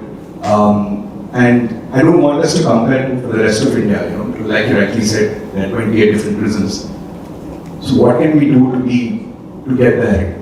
To be top 10? Well, firstly, I think one of the most important questions that we as a country need to answer, why do people not want to travel within the country? See, today, even destinations like Goa are going down in terms of number of people visiting them. People are preferring Sri Lanka and people are preferring Thailand, people are preferring Vietnam over Goa. Why? The cost of travel, cost of stay, cost of even staying for a few days there. That has gone up humongously within India. Why are these other destinations so much more attractive? Not just cost, quality. Today, I was in Sri Lanka with my friends, I think last month or the month before. I was amazed. The country is so clean, so beautiful, the beaches are so pretty, and then not many people to disturb. I mean, like, there is not hawkers trying to disturb you or irritate you. Or there are certain facets in India that need to be fixed. Until they are fixed, this is a problem that is going to persist. Despite having some of the most amazing things in the world, we are still going to be worried. See, again, I have to confess, I have never visited the northeast of India. In my own country, I have not visited maybe 15 to 16 states so far. There are only 28 states in India. I went to Rajasthan for the first time 6 months ago. So yes, unfortunately, there is a long way to go. But I think mostly private sector, again, being given more opportunities by the government. For example, just to give you an example, Krishna is a beautiful river that runs between Andhra and Telangana. If you look at the stretch between, where Krishna enters Telangana and all the way goes up to Sri Shailam. It's supposedly, again, I've never been on the waterfront, that is, or on the yacht or a boat there.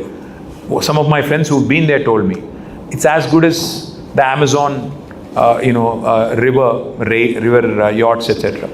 Now, these are the things that unfortunately we have not explored. Even my government, I'm confessing, we have not done enough on tourism. That is something that I would like to absolutely fix. But it's not going to be, see, Kerala, for example, has done a brilliant job. It attracts number of tourists, God's own country, the branding, the way they've gone about creating these houseboats, creating an aspiration for people to go and stay there. So you need some symbolic things that people should want to do. Like they say that Insta goals, right?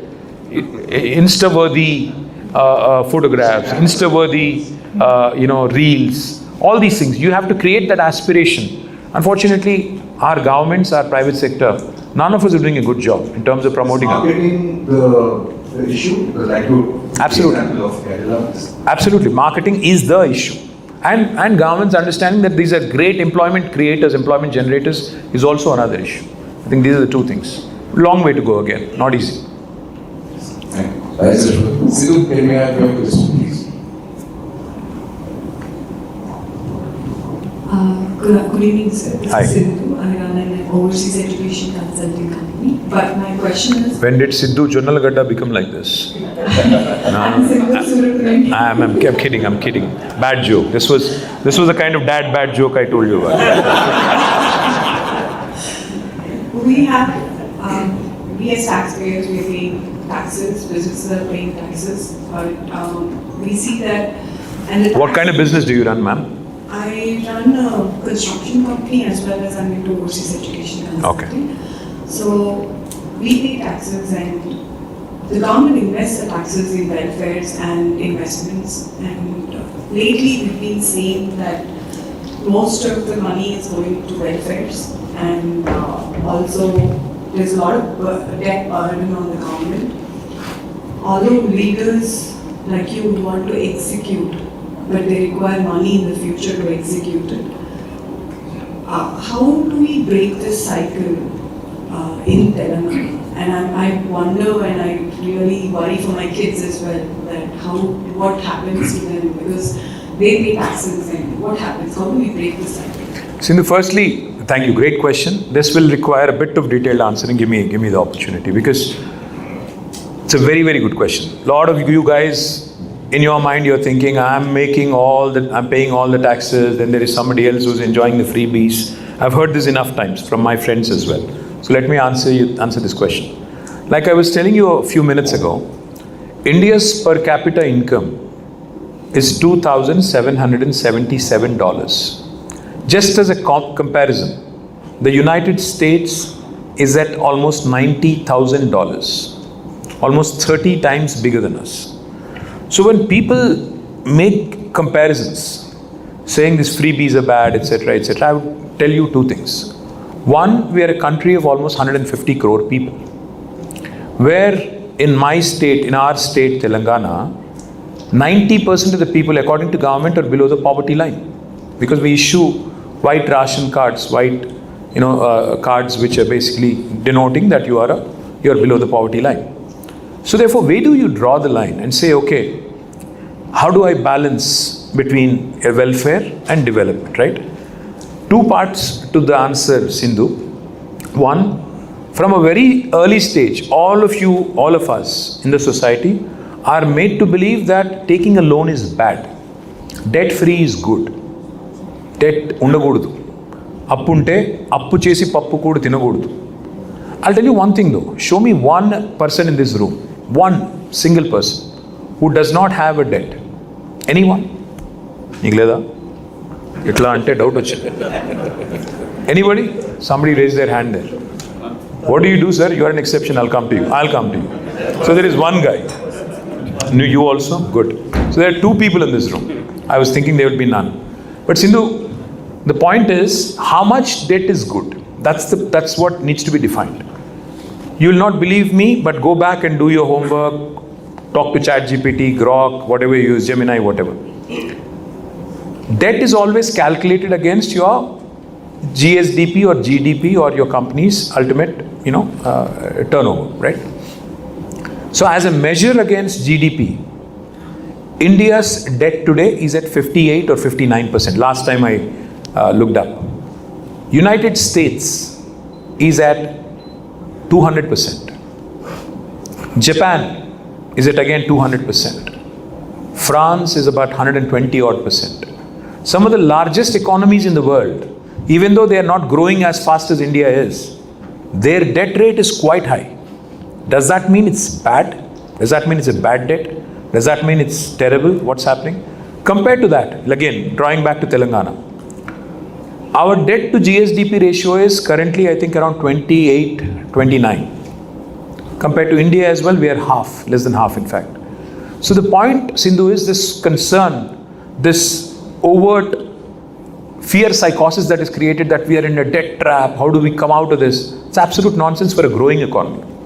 As long as you're growing, as long as you're raising a debt to invest in a productive sector, no appu teeskoni, if you're putting it in a creative, productive sector where it is going to pay off, if you're creating an infrastructure investment like metro, like power, like drinking water, like irrigation, it's a great debt because it's going to pay off big time.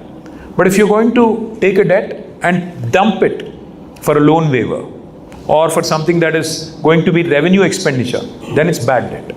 So what you have to think is my government, whatever debt they are actually raising, is it going into the right sector, productive sector or unproductive sector? And the second thing I'll tell you, as long as you have the paying capacity, and in India we are guided by FRBM restrictions, fiscally responsible budgetary management restrictions, there is an act by Parliament. So no, Union government does not allow us to borrow beyond a point. They always put an embargo. They say, okay, you can't borrow beyond this because this is your limit. These are the FRBM limits. That's why we keep going to Government of India saying, boss, relaxation de do, hame karna hai. But the funny thing is, Union government that has imposed all these restrictions on us, the states, has amended the FRBM Act 20 times to suit itself. When it wanted to raise it, it amends. That's beside the point.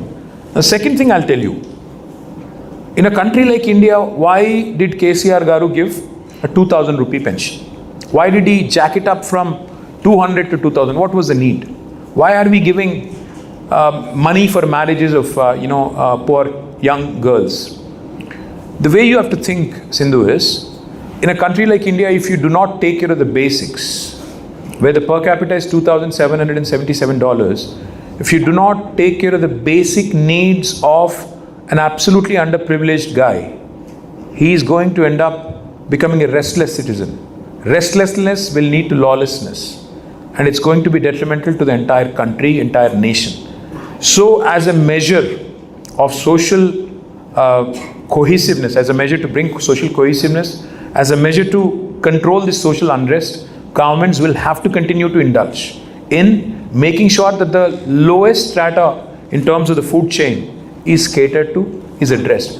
అంటే ఇది మీరు అర్థం చేసుకున్నంత కాలం కొంతమంది మాట్లాడతారు freebies అంటే మనకు suit అయితే freebie మంచిది, మనకు సూట్ కాకపోతే మంచిది కాదు. అంటే మనకు ఎలక్షన్ వచ్చినప్పుడేమో ఒక్కొక్కరికి లేడీస్కి 10,000 రూపాయలు ఇచ్చి బీహార్లో ఓట్లు వేయించుకోవాలి, కానీ వేరే కాడికి వచ్చేసరికి వేరే వాడు చేస్తే మాత్రం చేయను అంటే అది రైట్ కాదు.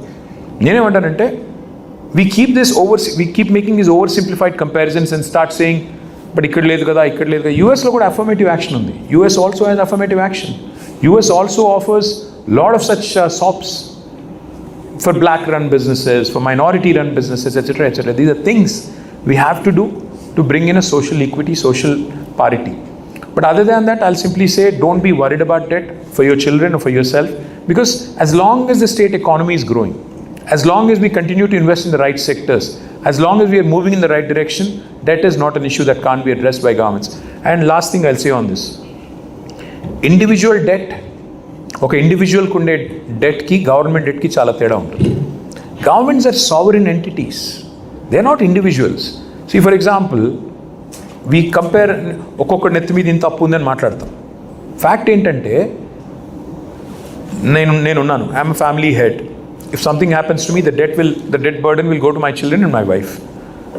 But what will happen if a government inherits a debt, next government is going to inherit a debt? Nothing will happen. If the head of the state will go away or change of guard, etc., etc., the subsequent government will have to run it. So it's not like an individual debt can be likened to a government debt. Because these are two very separate things, because it's institution that's continuous. కాబట్టి మనం అంత ఆందోళన పడాల్సిన అవసరం లేదు, అంత భయపడాల్సిన అవసరం లేదు. We are a growing economy, a growing country. The country is also growing at a great speed. States are growing at much better speed. So therefore, I think we should not overtly worry about it. That's what I would say. Thank you so much. Anil, Yeah. All your fan call you like Ramana. Thank you, sir. Thank you, sir.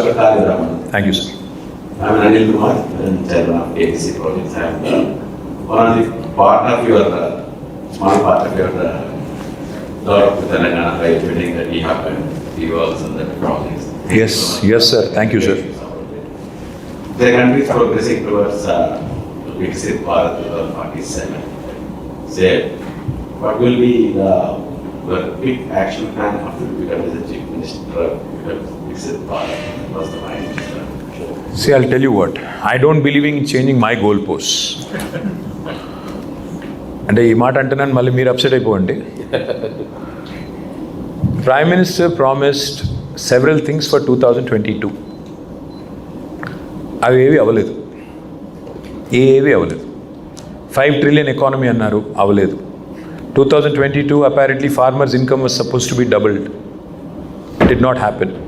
2022 bullet trails were supposed to be running in India. Did not happen. 2022 every home was supposed to have a portable drinking water connection. Did not happen, except in Telangana. 2022 every person was supposed to have a home. In Enjapala idedi kuda. All of these were made, promises were made by Prime Minister Modi. Did any of these actually come true? So conveniently shifting from 2022 to Viksit Bharat 2047 is merely changing goalpost. I would simply say, if there are going to be 28 engines, I don't believe in double engine, I believe in 28 engines working simultaneously and creating a roar like an F1 race. If you are going to compete against another state and roar like an F1 car, and each car is going to race against the other, then you might see something happen in 2047. Or else 2047 వస్తుంది, 57 వస్తుంది, మీరు నేను మాట్లాడుకుంటానే ఉంటాం, ఏమీ అవ్వదు. So unfortunately, I don't subscribe to these goalpost shifting and goalpost creation. I will say, what will I do if I am given the chance? I'll invest in 3 things, boss. The 3I mantra. Believe in the innovative capacity of Indians. Innovation capacity of Indians. Young Indians truly are aspirational. They have global aspirations. Believe in them. Believe in innovation. 2, infrastructure. Infrastructure. No substitute. A lot of people think America has good infrastructure because it is rich. No. America is rich because it has good infrastructure. That's the difference. 3rd thing, inclusive growth. Band karo ye bakwas, Hindu, Muslim, idi, ee kulamu, aa kulamu, bakwas. Country lo boledtaga samasyalu unnai. దాని మీద focus చేసి అందరిని ఇంక్లూజివ్గా కలుపుకొని పోగలితే innovation, inclusive growth, infrastructure, ఈ 3 చేస్తే అప్పుడు మీరు ఏం పేరు పెట్టుకున్నా చేయొచ్చు. Thank you. And sorry if I upset any Modi fans here. Zara, your question was very similar to this. Did you get the answer that you wanted? Did you want to start? Good evening, sir. Hi. My name is Aditya Saha. I'm into intellectual property. So I'm from the state of Tripura, and I've been living in the city for over a decade. I really like how we led the governance in the last term. I think that is somewhere along the time I felt this was the city for me. So my question to you was, if you had to write Hyderabad's next growth story from scratch, what is one thing you would change, one thing you would preserve, and one thing you would accelerate? One thing I would accelerate. One thing I would preserve is the beautiful heritage that Hyderabad has. Unfortunately, I have not done a great job. I have done a few things. Like Mozam Zahi Market, I have done a good job of revamping it. Clock Tower, I have done something. Tank Bund, I have done something. But Hyderabad heritage, Deccan Tombs also I have done something. But Hyderabad heritage needs a huge preservation effort, especially the old city of Hyderabad. Because each time I go to a place like Istanbul or some other place which has got historical relics, you feel bad that we're not doing enough there. So one thing I'd preserve is heritage of Hyderabad. What would I accelerate? Infrastructure creation. I think we have to do it at a breakneck pace. We're not doing enough. We're not doing it fast enough. The one thing I would change, you said. Change? Yes. If I'm given a chance to do it from the scratch, you Yes. said. I'd probably, what would I change? Weather. Summer was harsh, so maybe add more greenery, add probably more biodiversity, make it a little more cooler. I think then Bangalore will really, really have a tough time. Yeah. And by the way, you have to tell me one thing. You're from Tripura, you said. Yes. Why did you throw out Manik Sarkar and bring BJP? Development was required. Sorry? More development was required. And is it happening? Better than before. If it is better than before, good for you. Good for you. Cheers. Prashant is here.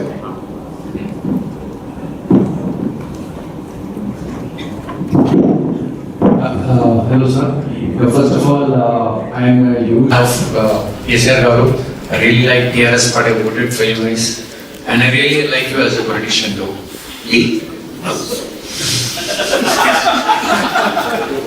This was a good bad joke. Yeah, so my question is, so I'm into designing and building of cold storages and warehouses. And I'm very passionate about branding. So in the context, when I first heard about TRS being renamed as TRS in around 2022, I was really heartbroken because I really follow TRS party and really heartbroken. And fast forward 1 or 2 years, you lost the elections. Of course, changing the name cannot be the only reason why you lost elections. But was that a mistake? Changing from TRS to BRS? Question 1. Question 2, will you again changing that from BRS to BRS? What was your name before? Prashant. Thank you. Firstly, thank you for the love. Thank you. I'm also a big fan of KTR Garu. I'll tell you what. Success has many fathers. Failure is an orphan. Right? So when you succeed, nothing succeeds like success. Everybody will say, I basically made you win. But when you fail, even though you tried your best, people will still find something which was inadequate, which is the way the world is, right? What I'll tell you, brother, is if you suddenly change your name from Prashant to Prabhas అయిపోతావు నువ్వు అయిపోవు కదా. సడన్గా నీకు cinema ఆఫర్లు ఊరికే అడుగుతున్నా, సడన్గా నీకు ప్రభాస్ లాగా సినిమా ఆఫర్లు రావు కదా. పేరులో ఏముంది కాదు, డిఎన్ఏ అదే కదా, జెండా అదే కదా, ఎజెండా అదే కదా, నాయకుడు ఆయనే కదా, ఎలక్షన్ సింబల్ కూడా అదే కదా. ఏం మారింది? We thought, see, when we started getting interesting overtures from Maharashtra, when sarpanches started coming, 50, 60 sarpanches started saying things like, please merge us into Telangana because all the good work you're doing here, Maharashtra is not doing. So our leaders said, okay, maybe let's experiment. Let's go and see, test the waters, feel the waters and see what can come off. If we are able to pull off 25, 30 MPs all together, who knows what we could be doing in Delhi, right? That was the thinking, broad level thinking. And for that to happen, if we had to go to Maharashtra or some other state and compete, we cannot be Telangana Rashtra Samiti because if I go there, then call me a Telangana party. They'll say, what business do you have here? So we had to take the name Bharat, nothing else. It's not like we wanted to move away from Telangana. We kept maintaining, we kept saying that our epicenter will be Telangana. Our focus will be on Telangana. We'll also be experimenting elsewhere. Of course, that could also be one of the reasons for hardcore fans like you who probably did not like it. Maybe you didn't like it, but part of the life. End of the day though, boss, I'll tell you, పేరులో ఏమీ ఉండదు, నువ్వు ఏం చేస్తావు అనే దాన్ని బట్టి ఉంటుంది. So if I am given the decision to make, I would say stick to what you're doing, but do a better job. Last time చేసిన మిస్టేక్స్ అన్ని కరెక్ట్ చేసుకుని ప్రజల దగ్గరికి వెళ్తే I think they'll be hopefully more benevolent. And the second question, will it be renamed back to BRS? ఇంకా నీలాంటి hard core ఫ్యాన్సే చెప్తున్నారు కానీ ఏమో గురు, ఇంకా నాకు తెలియదు. హూ నోస్ అంటే అది కూడా చెప్పాలి మళ్ళీ. ఎట్లా అంటే మళ్ళీ ఇప్పుడు అంతా వీళ్ళు రికార్డ్ చేస్తారు. Never say never. So I don't know.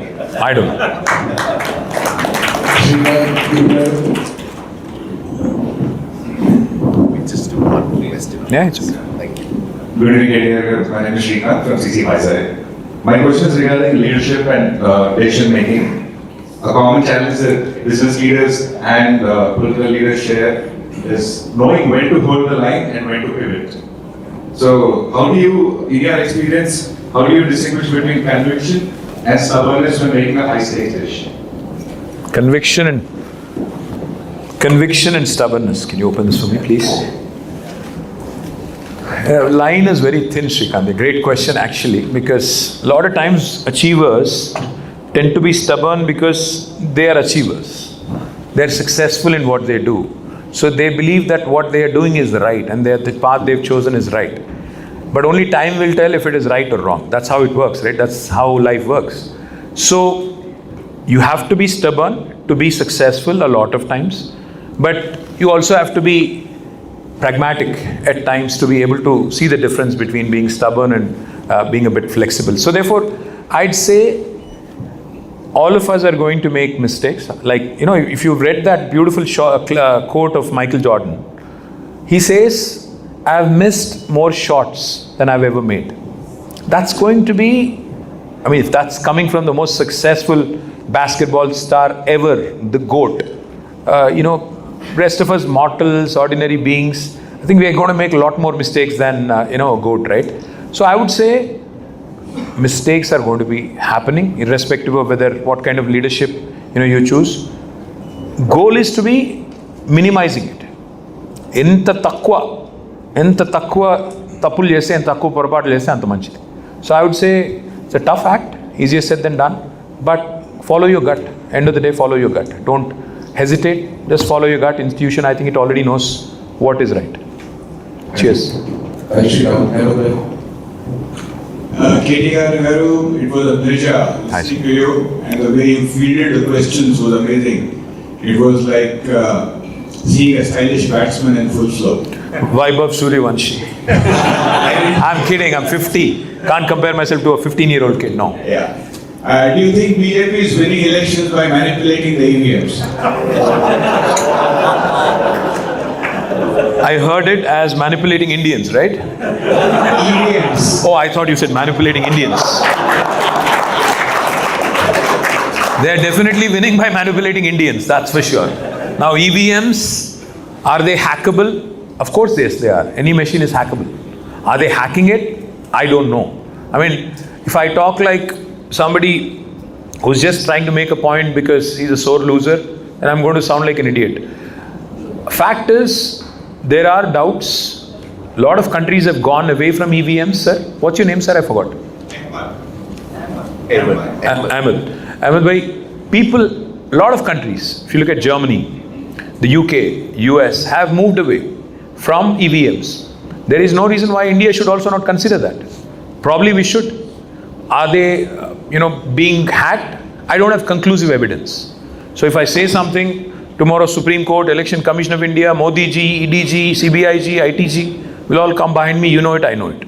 So therefore, all I'd say is, we also have to look at a few other anomalies that are unfortunately shaping India's political rhetoric.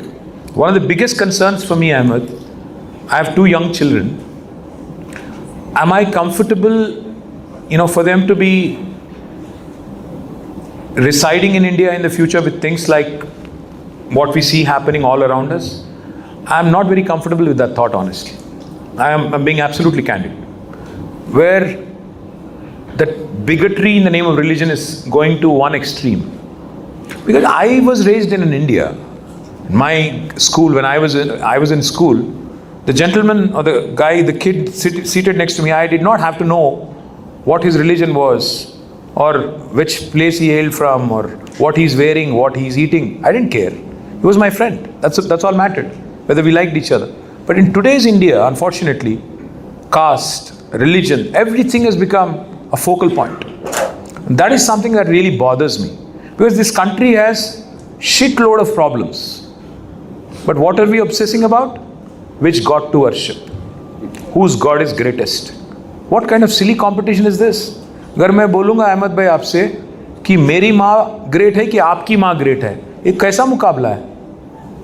Me mother ग्रेटा ना mother ग्रेटा ఎవరు చెప్తాడు దానికి answer? మీ దేవుడు గొప్పనా నా దేవుడు గొప్పనా? What nonsense. So my point is I'm definitely worried for our country, the social harmony, the social fabric, and where this country is headed. It really bothers me, and I hope wisdom will dawn. I hope manipulating Indians will stop at some point, and eventually there will come a time when people will vote on merits, not on religious metrics. That's all I'll say. Thank you.